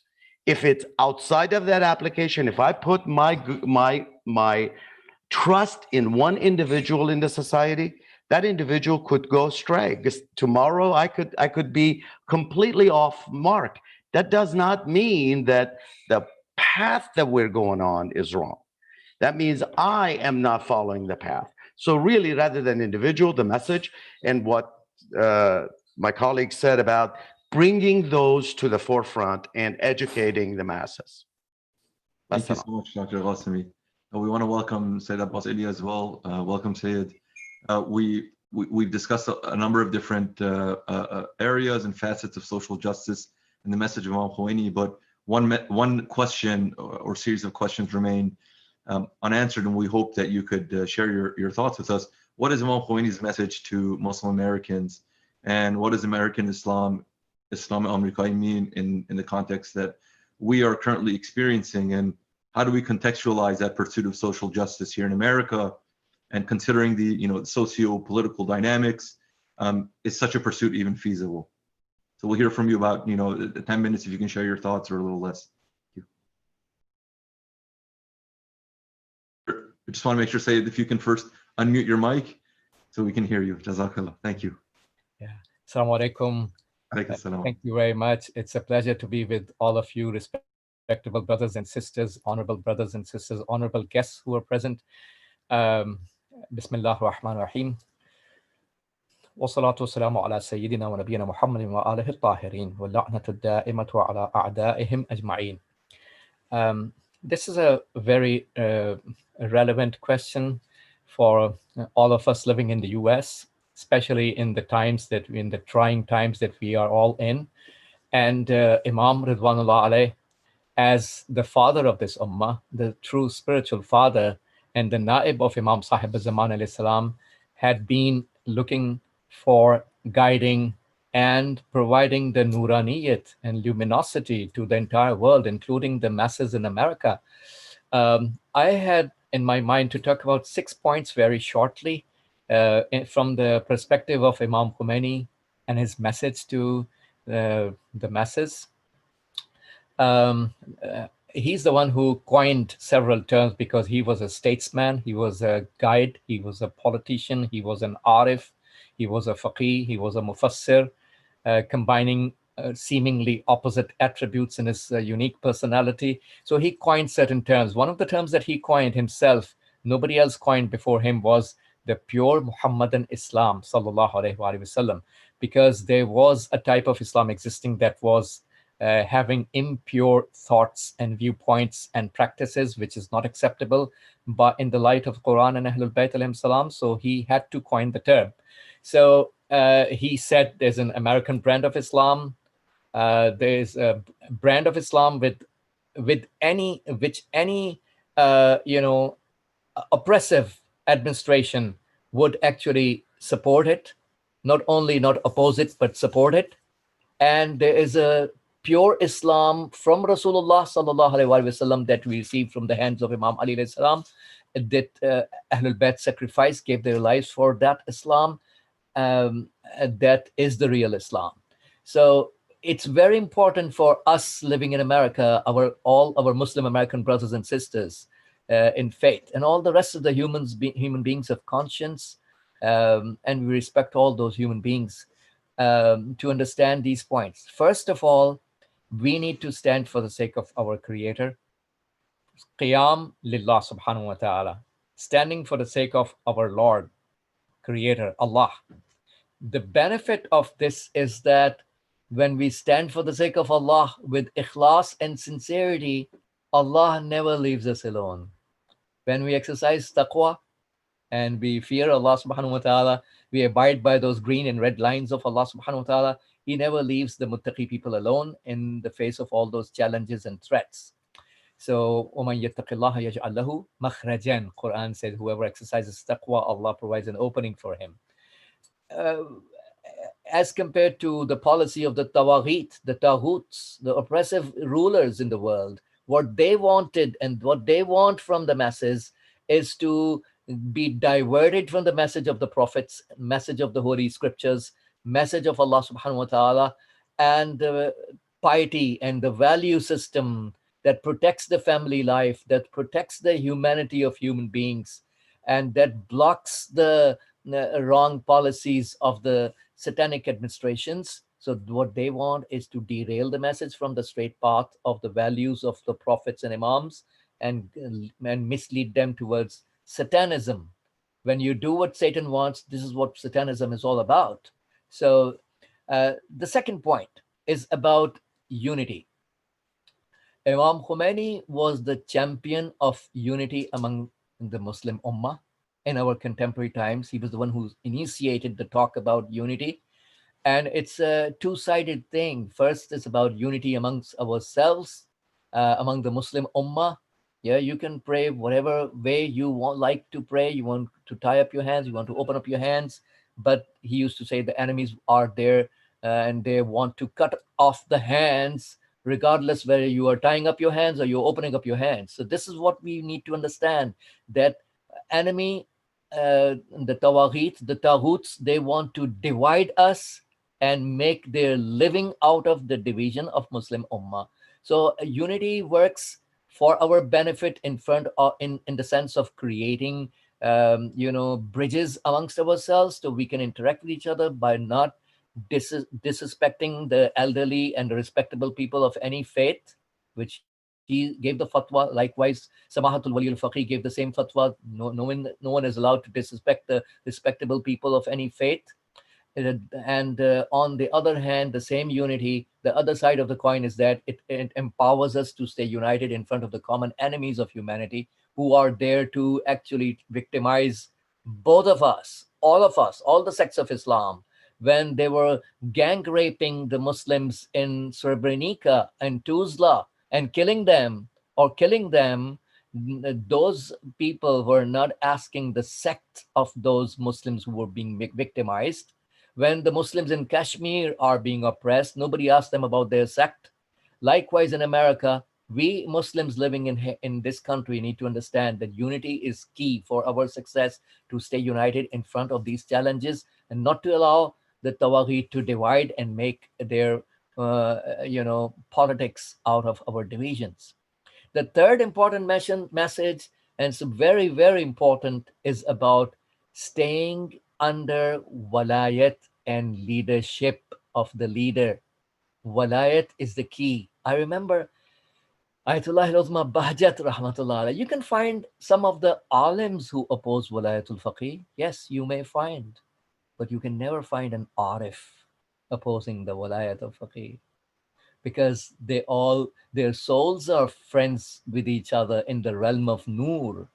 One arif who has the ma'rifat of Imam Mahdi alayhi salam and has the closeness to Imam Mahdi alayhi salam, he knows how the other arif, how close is he with Imam Sahib al-Zaman alayhi salam. How in the world can he oppose? Ayatollah al-Uzma Bahjat rahmatullah alayhi, in one of his talks, was saying that when Samahatul Wali al-Faqih, Islamic leader, was visiting the city, holy city of Qum al-Muqaddasa, Ayatollah al-Uzma Bahjat rahmatullah alayhi said, if the people of Qum knew what is there, what thawab is there for them to welcome this Sayyid, nobody would have stayed in their homes.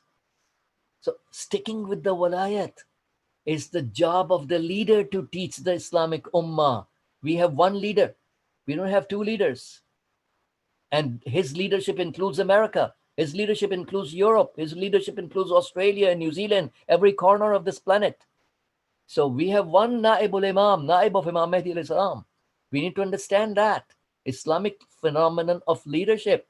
So when we accept the leader teaches the Ummah who are our enemies of humanity, and what are the plots of those enemies, and what are the solutions to those plots of the enemies. That's the job of the leader. So if we are not united under the leadership, then there is no way we can recognize who are our real enemies and what are their real plots against us, which they constantly keep on making plots one after the other against Islam and the Muslim community and the humanity at large.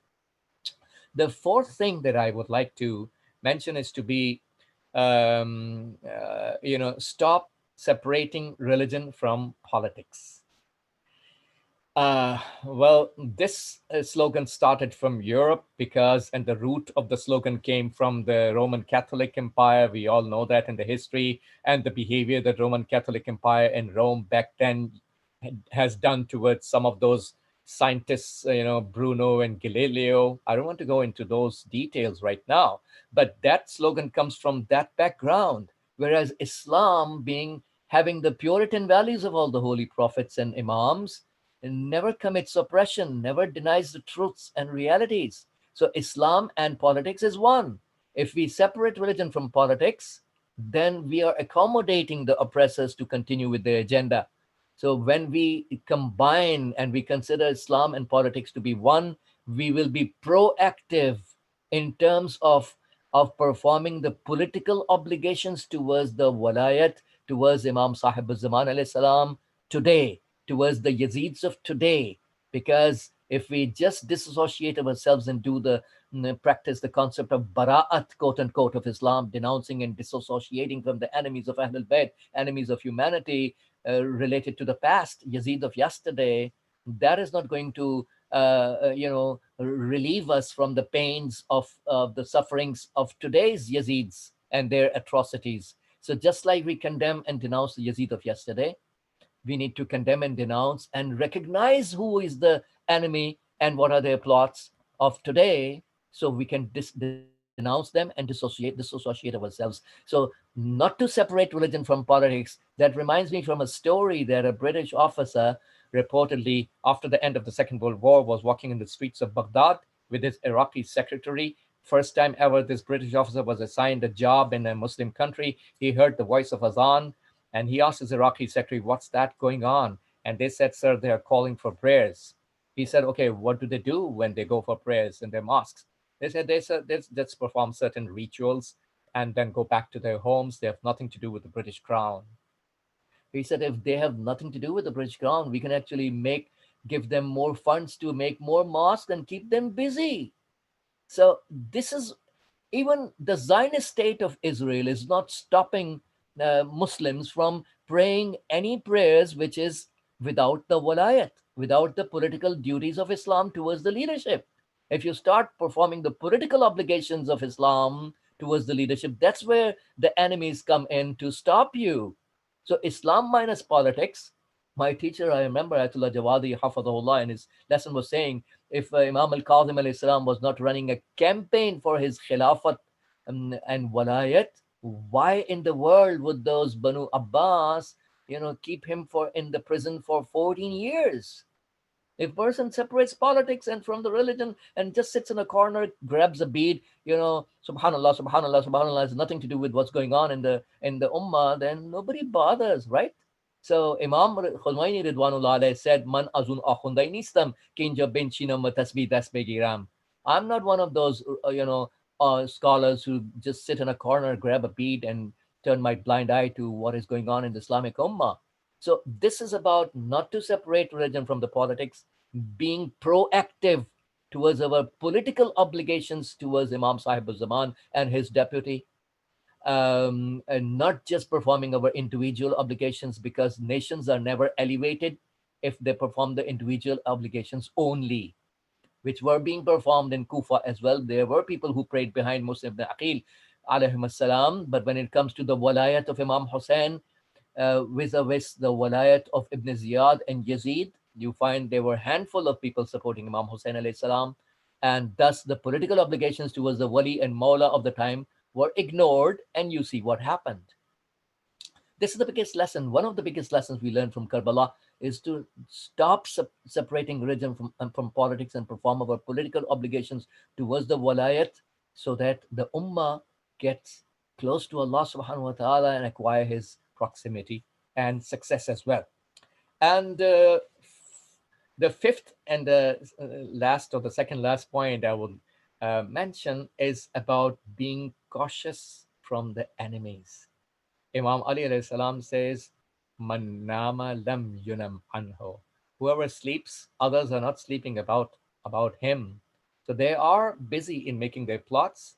Meaning, we need to eradicate simple-mindedness, sade loi.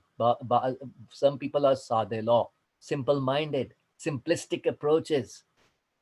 Samahatul Waliul Faqih, Islamic leader, in one of his speeches was saying the biggest thing that broke the back of Imam Ali alayhi salam was simple-mindedness of the people. Amr ibn As raises Quran on the spearheads, and you find the division happening in the ranks of the army of Imam Ali. Some people started to say, we cannot fight against Quran. Imam Ali is Al-Quran al-Natiq, walking and talking Quran. And they are just deceiving by raising the Quran over this. They have nothing to do with Quran. But that's how the simple-minded people are the best vulnerable targets of shaitan. So we, as Muslim Americans living in America, need to eradicate simple-mindedness. Let's not allow, through the awareness, let's not allow anybody to abuse the community by, those plots that the enemies are plotting against Islam, one after the other, and against humanity at large, one after the other. We care about all the human beings. So simple-mindedness needs to be removed. And the last thing I would like to say is to stand up for our hukuk and rights ourselves. Stop expecting anyone else from any corner to come and help us. We need to take the charge in our hands by relying on Allah subhanahu wa ta'ala, by having tawakkul on Allah and tawassul with Ahlul Bayt alayhi salam.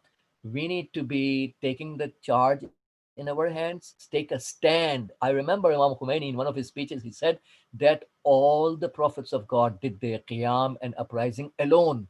He recited this verse of Holy Quran in his speech. And قُلْ إِنَّمَا أَعِظُكُمْ بِوَاحِدَةٍ أَن تَقُومُوا لِلَّهِ مَثْنَى وَفُرَادًا. Say, and all I advise you is to take a stand for the sake of Allah in pairs and alone. So it's the Quranic phenomenon to take a stand. We need to take a stand. We need to stand for our rights. Nobody's going to present our rights in a tray. Hey, brothers, you take your rights. That's never going to happen. And so we need to be, standing up for our hukuk and rights. And we need to take a stand for that, even if we are alone. And then I remember he said, later on, a few people joined with the prophets. So all the prophets did the qiyam alone. So stop expecting others to come to provide. We need to be ourselves doing the faridah. And the reason why some people, some of the times don't reach to the desired results is because we do not perform our faridah correctly and properly. He used to say, "Ma mukallaf bi wazifein, na natije." We are obliged to do our Islamic divine obligation, not to focus on the results. So if some people are just not performing their faridah properly, that's why the Islamic results are not achieved. Inshallah, Allah inspire us to act on our obligations, and inshallah that we take note of these 6 very important points that you shared. With your permission, with the permission of all our panelists and our participants, we'll turn to watch a short clip. Thereafter, we'll inshallah turn to the remarks of Sheikh Navid Charooseh before returning to our panelists and sharing your questions with them, inshallah.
We now turn to our dearest Sheikh Navid Charooseh, who's joining us.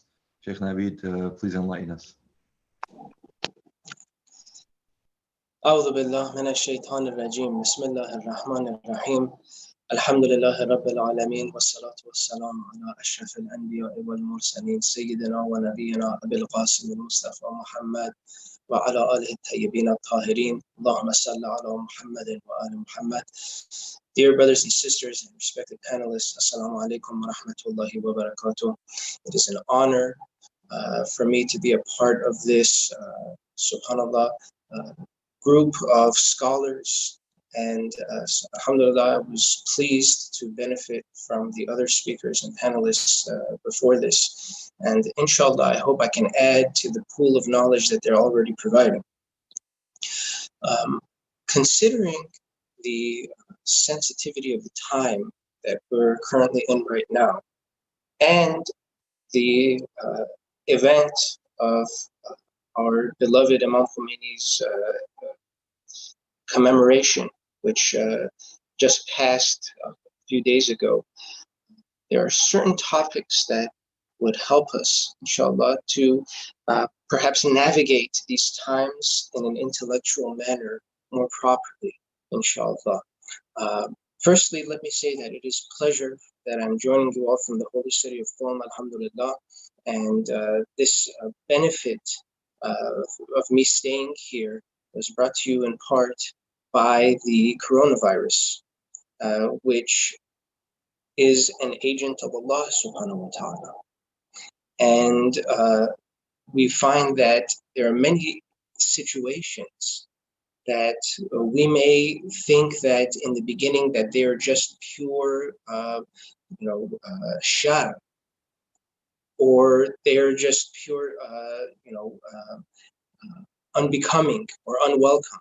But in reality, they are part of a greater picture, and they too, fi kulli shay'in khayrun, in everything there is a good. And with that, we want to enter in this very brief discussion that I want to provide, just looking into one of Imam Khomeini's his attributes and his paradigms with respect to living responsibly and effectively as a Muslim in our current time. We first start with this general concept that we find in the beginning of Surah Mulk. Bismillah ar-Rahman ar-Rahim, Tabarak alladhi biyadihi al-mulk. That Allah subhanahu wa ta'ala says that everything is within his hand. Everything is within his domain. Nothing is outside of his domain. All things in this universe are within his domain. Meaning what? Meaning that those things that are seen and those things that are also unseen with the physical eye, and all things that we may not even be able to conceptualize, all of those things fall under the domain of Allah subhanahu wa ta'ala. If they fall under his domain, there has to be a rule and there has to be a regulation with respect to them.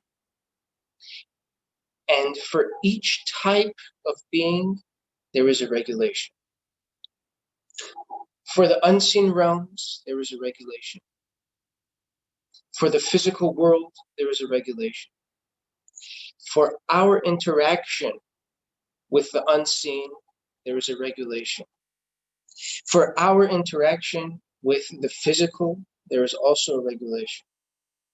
And so when we sort of look at our stance with respect to the creation, or that which is outside of us with respect to creation, we find that we have certain categories of action. The first category of action is that mystical category of action.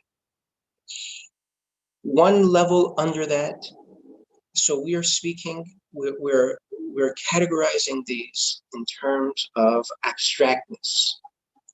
The most abstract would be that mystical sort of realm, and the regulations that we have with respect to that state of existence. So the first sort of plane of our action is that mystical realm. Then we have the philosophical realm. Then we have the theological realm. Then we have the ethical realm. Then the sociological realm. And then the legal realm. The reason why Imam Khomeini was one of a kind was that he was able to establish a valid and legitimate connection with each of those realms in terms of action. And he was able to intellectually understand what the regulations were, meaning what our action should be in each of those realms, in each of those planes of action. And he acted upon what he knew. These are sort of the keys, those essential points. Otherwise, we find that we've had arifs in the past, we've had mystics in the past, but none were able to achieve what Imam Khomeini achieved. We've had theologians in the past, but they weren't able to achieve what Imam Khomeini achieved. We've had jurisprudence in the past, but they weren't able to achieve what Imam Khomeini achieved. And it wasn't due to them not wanting to achieve that. There was an interview on Ijtihad.net that was recently published. They translated an exchange between Ayatollah Hakim and Imam Khomeini in English. And the exchange is very fascinating, where Imam Khomeini, so just to give you a quick summary of that, Imam Khomeini asked Ayatollah Hakim why he wasn't more proactive in his support. And so Ayatollah Hakim gives his reasonings. He says that, oh, we don't have power yet, we don't have the ability yet, or how can we be sure that people are with us? And Imam Khomeini answers each of these. And amazingly so, that in a way where he, it seems, has that deep penetrating vision and that understanding of the society on a, not just that, you know, the other scholars weren't able to see, but he was able to see. No, the other scholars were able to notice aspects and situations amongst the people that perhaps no other average person was able to see. And Imam Khomeini accepted some of the points of Ayatollah Hakim, but it's that penetrating vision. It was that deep insight, which was a result of Imam Khomeini's mastery of those different realms, or of those different planes of action, the plane of mysticism, the plane of philosophy, the plane of theology, those higher planes which allowed Imam that broader vision, which gave Imam that basira, and allowed him to act where most other scholars were hesitant to do so. Okay, so going back to that original point, Tabarak alladhi biyadihi al-mulk. One thing that Imam Khomeini mentioned was that the power, or that the ability, lies with our action, with our proper action. Imam Ali alayhi salam has a statement in the Nahj al-Balagha. He says, Jawarihukum junuduhu, that Allah subhanahu wa ta'ala's force, his battalion, his army, if you will, the members of that army or that force are none other than your own limbs. Jawarihukum junuduhu, which means what? Which means that when Allah wants his will enacted on this earth, he doesn't send a force from Mars. He doesn't send, or he doesn't create an imaginary sort of army to just do what he wants. No, Jawarihukum junuduhu. And in the stories we find in the Quran, we see that this is actually the case. That yes, there was help from the angels. We find sometimes there was help from different elements, but it was always when the people were part of the scene, and it was always when each individual who knew and felt that responsibility and checked their responsibility truly, meaning that they had that sense of responsibility, so that they listened to that voice, that inner prophet, and they checked that voice against the outer prophet, meaning what has Allah ordained to be the appropriate approach? What has Allah ordained to be the right way to move forward? What actions can I do? What actions can't I do? Okay, so when those two, that inner prophet, that voice that called within, or that calls within for justice, that is heeded, and that outer prophet, those halal and haram, those prophetic methods that are obtained through the transmitted sciences, when those are heeded, that harmony together yields an individual who knows their duty and performs their duty. Jawarihukum junuduhu. And of course, each person, based on their capacity, has that duty, sees a duty, and has a duty to do. The maximal sort of capacity would be that full level of iman, which Imam Ali alayhi salam explains, and which through sort of a testament of history, we find that Imam Khomeini had, where Imam Ali says, al-imanu ma'rifatun bil-qalb wa iqrarun bil-lisan wal-amalun bil-arkan. Imam Ali alayhi salam says that faith is the harmony, and the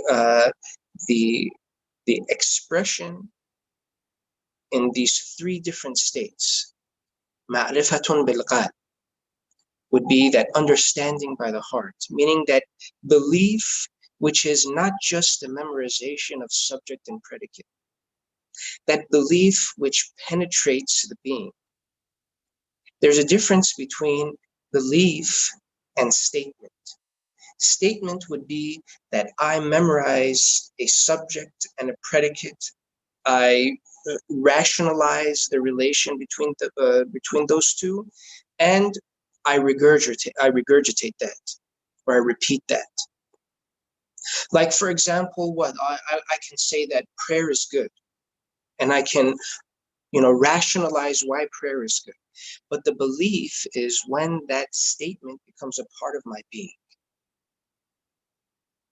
So if in the Quran it says to uphold the qist, or uphold the justice on that societal level, where qist, according to some scholars, is that application or that manifestation of justice on the societal level, when that becomes enacted within myself and I make it part of my being, that's when it becomes a belief, that ma'rifatun bil qalb.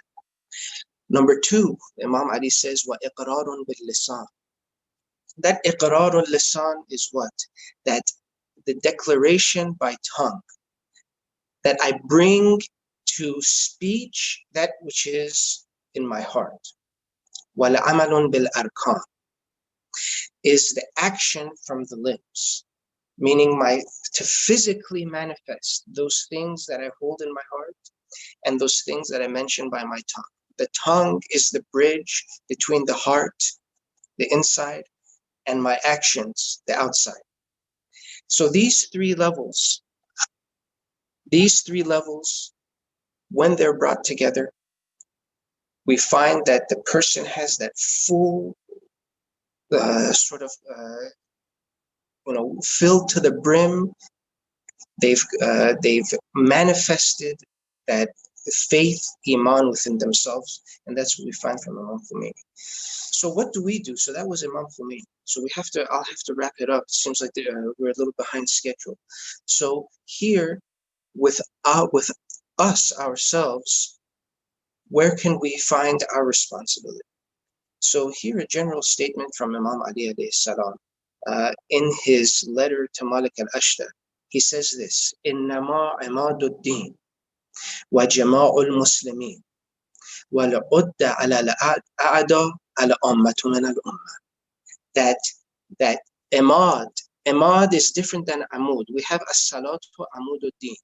Imad is that main pillar which holds the tent up, and amud is a pillar or a pole, but imad is that central pole. So we have as-salatu amududdin, and we have innama imaduddin al-ummatu min al-ummah. Meaning what? Meaning while prayer is so important, or acts of worship are so important, that they can hold up the faith, but that main pole or that main pillar which holds up the faith are the people who bring those acts of worship into reality. Are those people who actualize those acts of worship. Jawarihukum junuduhu. So that harmony, that those different stages of being and the regulations that each of them contain, if those are met, and the people see that individual who is manifesting those qualities, which Imam Khomeini was, they listen to their inner prophet, and they check that voice of their inner prophet with the outer prophet, and they do their responsibility, you will have the result which brings victory. Innama imaduddin wa jama'ul muslimin wa la'udda ala al-a'da al-ummatu min al-ummah. That thing that brings victory to the people, to the religion, and brings the defense or that strength against the enemy, is the people who act upon their faith. No social justice movement is correct without those two aspects that have to be in harmony with each other, that inner prophet and that outer prophet. And so, alhamdulillah, it was a pleasure to join you all, especially our beloved panelists. And hopefully we can make use of each time, and each event is a shahid for us. That what did you do during that time? And were you awakened the way that you should have been awakened based on what happened during your time? In each of our lives, we have a breeze that blows our way, the Holy Prophet says.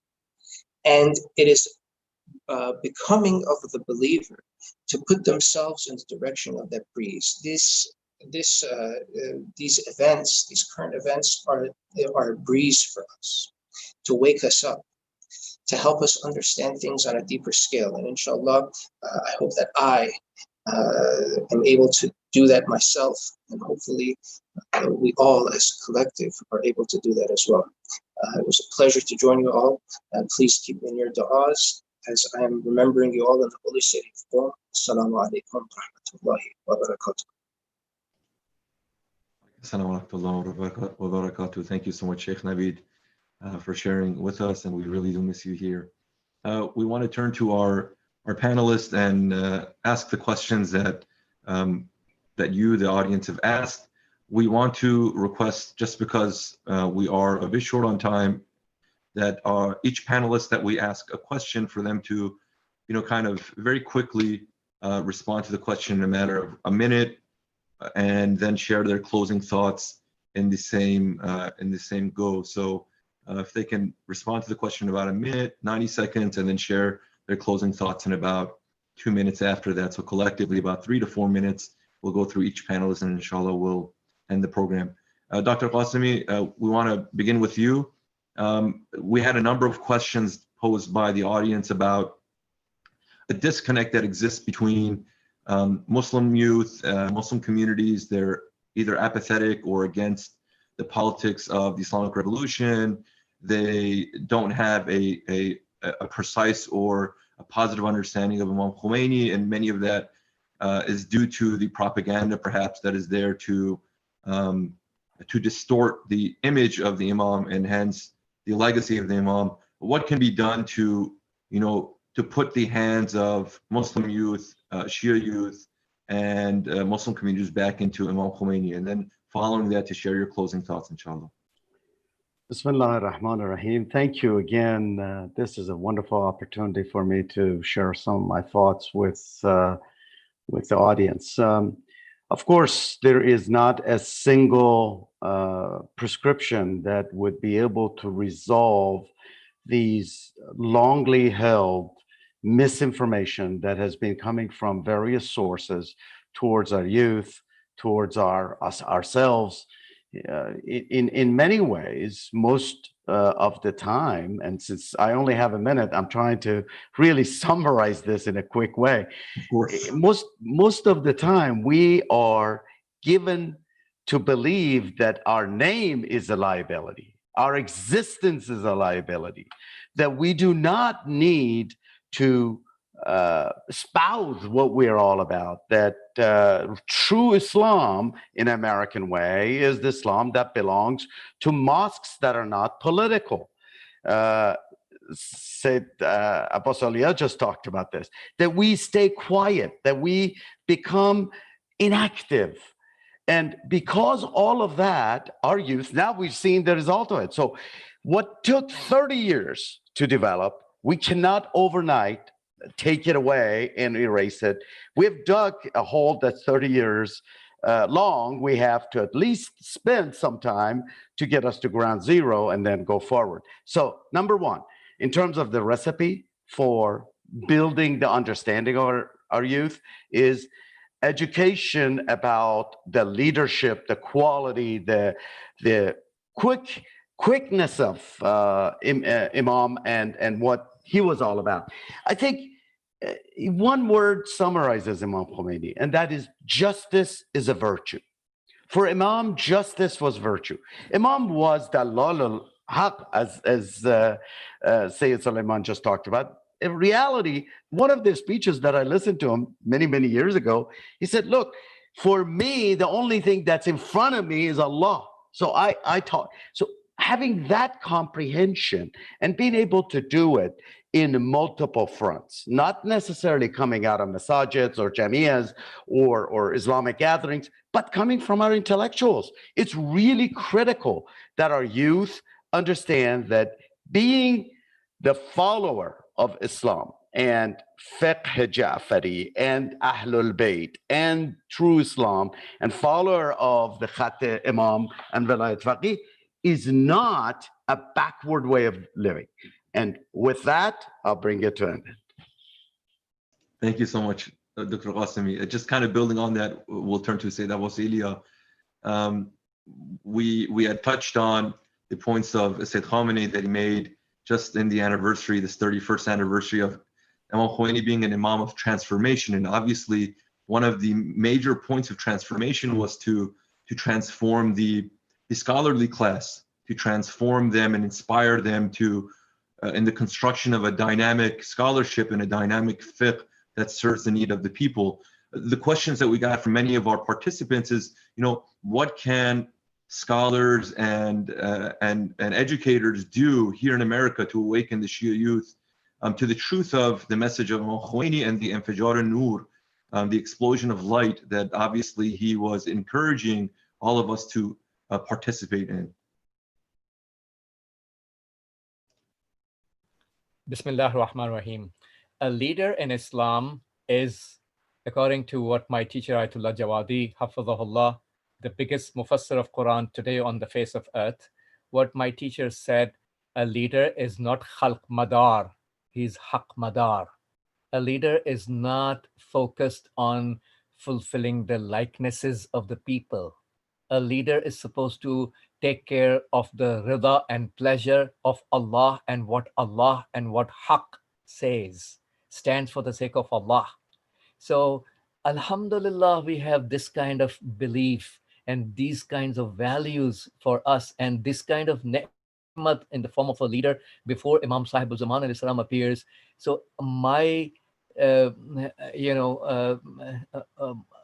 my advice to our respectable youth is that keep away from the veggie centers and veggie mullahs, vegetarian centers who separate religion from politics, and never empower the masses, the audience, the people to learn about those obligations we have.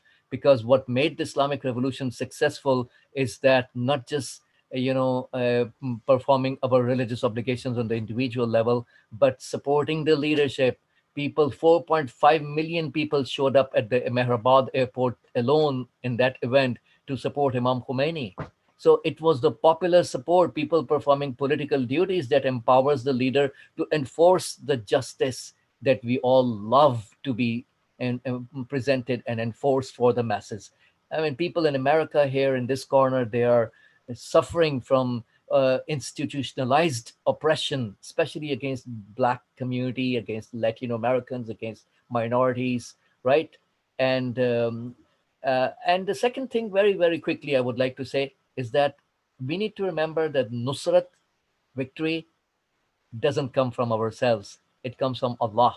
Nasrum minallahi wa fathun qareeb. Nasr and victory always comes from Allah.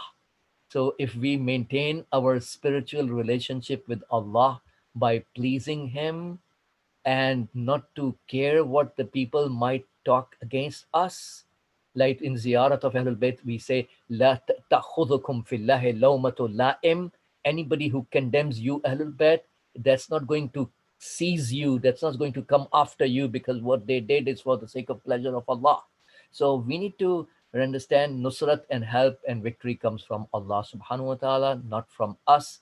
Bottom line, we need to stand here for the sake of Allah subhanahu wa ta'ala's pleasure by sticking to the walayat. Thank you. Thank you very much. Turning to Sister Marzieh Hashemi, we had questions pertaining to what is happening right now around us. There were protests all across the country today, all across the world in days past. How can we be an ally to the movements that are happening, marching in the streets? How can we be an ally and peacefully protest with the Black Lives Matter movement? How do we address this racial injustice, but also not get boxed in thinking that it's only about racial warfare, as much as it very much is, but how do we expand this movement for it to snowball into, the larger oppression that's happening in the world, that it's not just Americans like George Floyd that are shouting, "I can't breathe," but also, humans all across the world that really are victims of American imperialism, and for America putting her knee on the neck and suffocating all those who live across the world. How can we be an ally to that, considering really what is happening right now at a global level? Right. Well, I think as Muslims and following the school of the Ahl Bayt, as I said earlier, we're natural allies of the Mustazafin, those who are oppressed. So whether we're in the US or we're in Yemen or wherever we are, we have that responsibility. So for those in the US, I would actually just say to, yes, if you can, to get involved, but to understand, don't get boxed into a mainstream media narrative about this whole situation. It's very important to understand the bigger picture. And as you said, it's yes, we're addressing police brutality right now and discrimination against Black Americans, but it's the system itself, that it's the hegemon that is the problem inside of the United States and elsewhere. I'd like to actually refer to someone, Shaheed, Major General Ghassemi Sulayman, actually, who, of course, at the beginning of this year, January 3rd, who the regime in the United States attacked him, martyred him.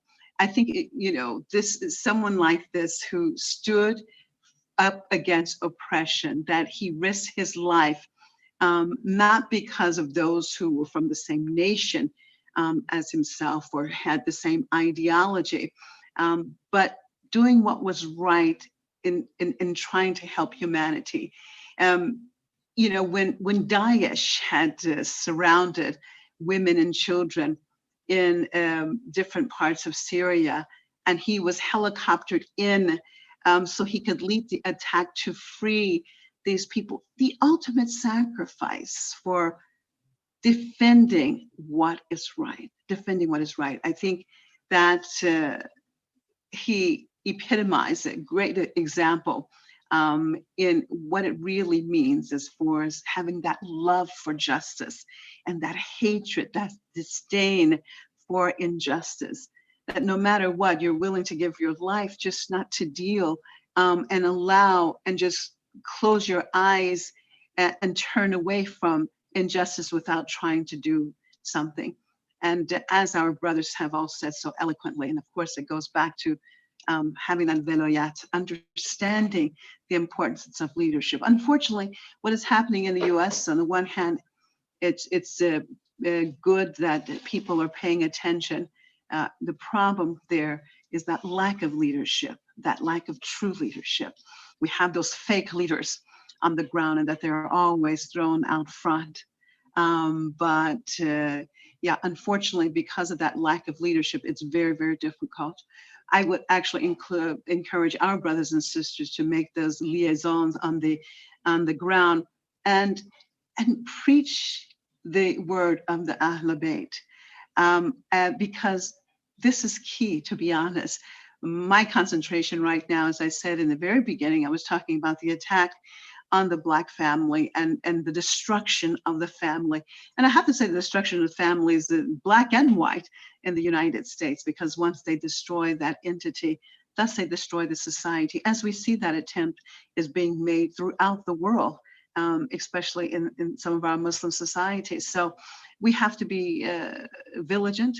We have to be out there and serving and giving the message, the correct message. I remember once when I was actually making a documentary in Compton, and then all these gang members were standing around, and I had to tell them, I'm not really one to just, preach like that, but I had to tell them because I felt with everything that they shown me and talked about that day, that the key to their victory would be submitting to Allah subhanahu wa ta'ala.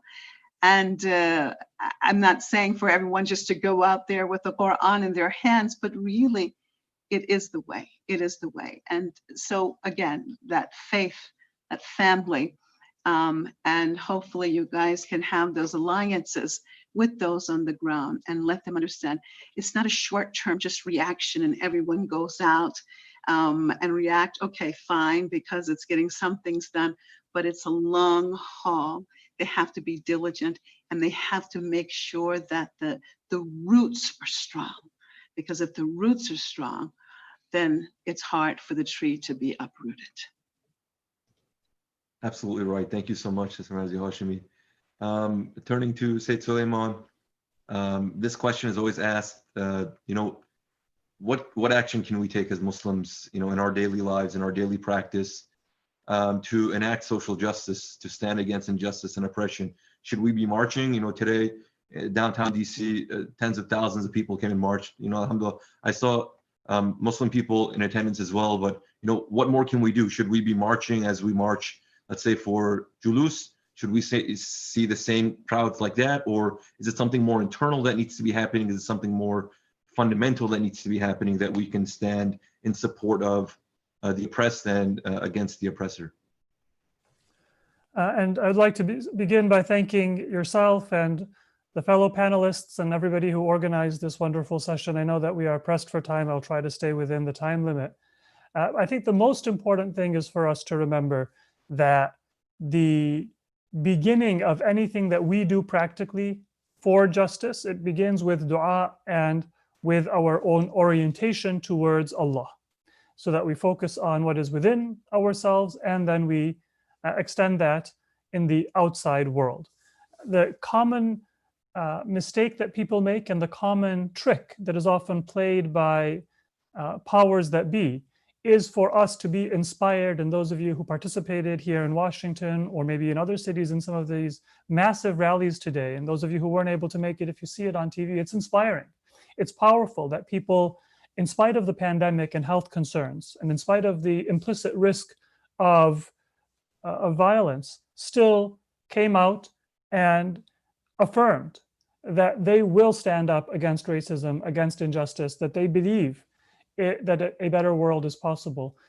The trick that often is played, though, is that that's channeled to a political vote or a candidate, and then people feel like, all right, this means that we have to unthrone, for example, the incumbent politician. And that is deliberately or inadvertently a mistake. It comes from dua, it comes from within, and our message is, as Sheikh Navid said, for the people, our Muslim people, for the oppressed people of this society and the oppressed people in humanity. And if we remember that the inspiration we get from these mass movements should not be cheapened to be a candidate, a vote, or even a political campaign or a policy change in more general terms, then inshallah we will be able to find constructive and beneficial means of engagement. And a lot was said about wilayat. I want to just say that to complete that very important discussion, remember that wilayat is a vertical and a horizontal relationship. Wilayat is what ties all of us together to each other, to our ulama and maraja and imams and the Prophet and to Allah. So wilayat is that thread that ties those disparate beings of existence together. Our relationship is part of that wilayat, which requires the leadership and the imam and the ma'asum in order for it to have meaning. Because what are we if we don't have the same language or ethnicity or culture perhaps, but we are brethren, or we are brothers and sisters in faith, we have a fraternity due to our relationship to the Prophet, Ahlul Bayt, and our servitude to Allah. So that comprehensive meaning brings unity. And I will close with just that reflection that there are obvious virtues of the Prophet and the Imams, and there are underappreciated virtues. So it's very easy for me to say Imam Ali alayhi salam was brave. Imam Hussein alayhi salam was courageous. The Prophet was wise as a leader, as a military commander, and in so many other areas. Those are the obvious virtues. Imam Khomeini has some obvious virtues, but then there are some less obvious virtues. And those are the ones that are often key to the success of the Prophet, of our Imams, and of Imam Khomeini. And one of those underappreciated virtues was how they brought people together. There is a natural separation of truth and falsehood, darkness and illumination that comes with a religious message, whether that religious message is being carried by a ma'asum or by an alim or a faqih who is the successor of a ma'asum. But side by side with that natural process, there is always a means to bridge gaps. And so the Prophet brought together people who in history had never been united, Arabs, many of whom did not have a religious motivation, but they still were able to be brought through the wisdom of the Prophet under the umbrella of Islam. Imam Ali alayhi salatu wasalam also, he said that we Ahlul Bayt are the ones to whom those who go ahead, they come back, and those who are straggling, they join us. That was the role that Imam Ali played and that he defined. And Imam Ja'far Sadiq alayhi salam, similarly, he was a teacher of Abu Hanifa. Abu Hanifa never became Shia. That's not the virtue of Abu Hanifa that he was a student of Imam Ja'far Sadiq. That is the virtue of Imam Sadiq, that he was able to speak to somebody who did not have the knowledge and the ma'rifah of the Imam in a way that still made him better or less bad than he otherwise would be.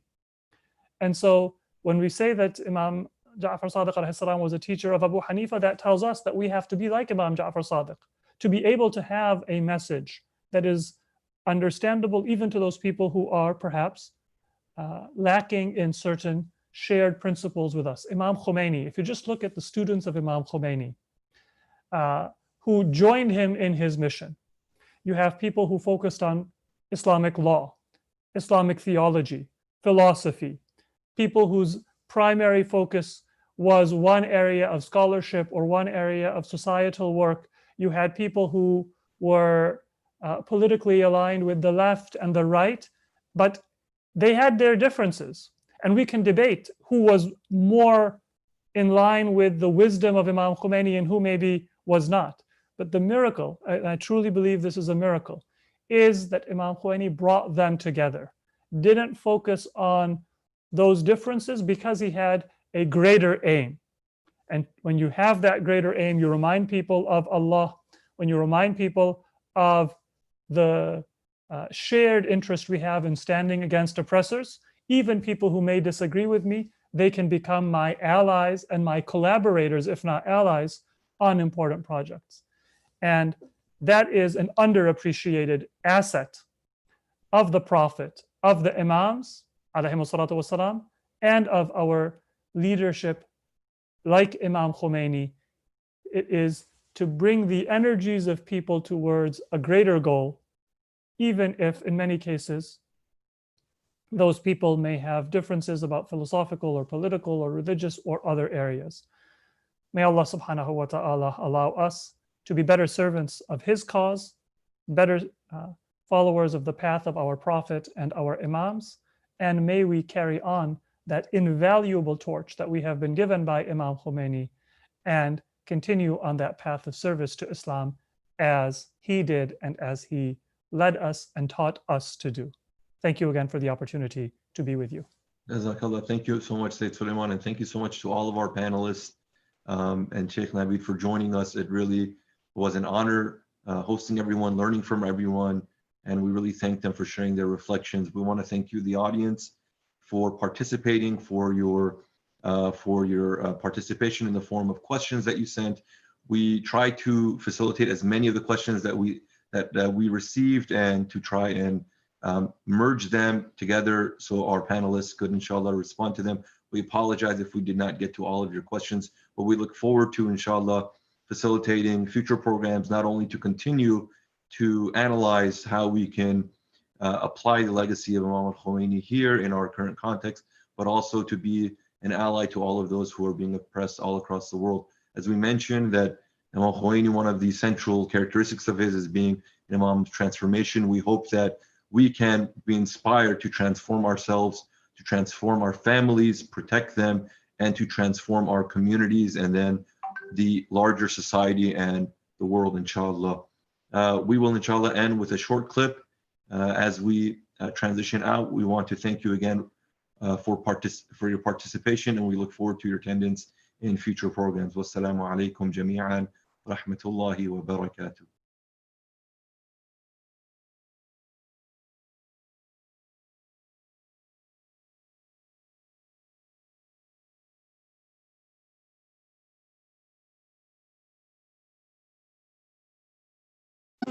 پدرم هر شب سوره نور و زیارت عاشورا و زیارت جامعه کبیره میخونه. ماشاءالله ماشاءالله. خدا انشالله درجات عالی کنه. آقا بعد یه یادگاری میخواستم بگم اگه الان امام خمینی بود بعد شما ازش چی میخواستی؟ همون چیزو بدون بله. خب فرق میکنه نه. اگر امام خمینی بود من در سن شما اگر بودم یه چیز میخواستم، در سن حالا اگر بودم یه چیز دیگه میخواستم. در سن من، در سن شما بهترین چیز دعاست. دعا میخواستم که دعا کنم که من بتونم مثل خود امام خمینی حرکت کنم. این بالاترین چیزه. حالا انگشتر هم اگر بخوای میدیم بهتون، حرفی نداریم. هم انگشتر هم چه؟ هم انگشتر بهتون میدیم. دستت کن ببین اندازه است یا نه؟ اندازه است؟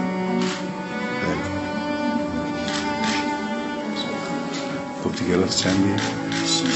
ماشاءالله ماشاءالله. یه من بریسم.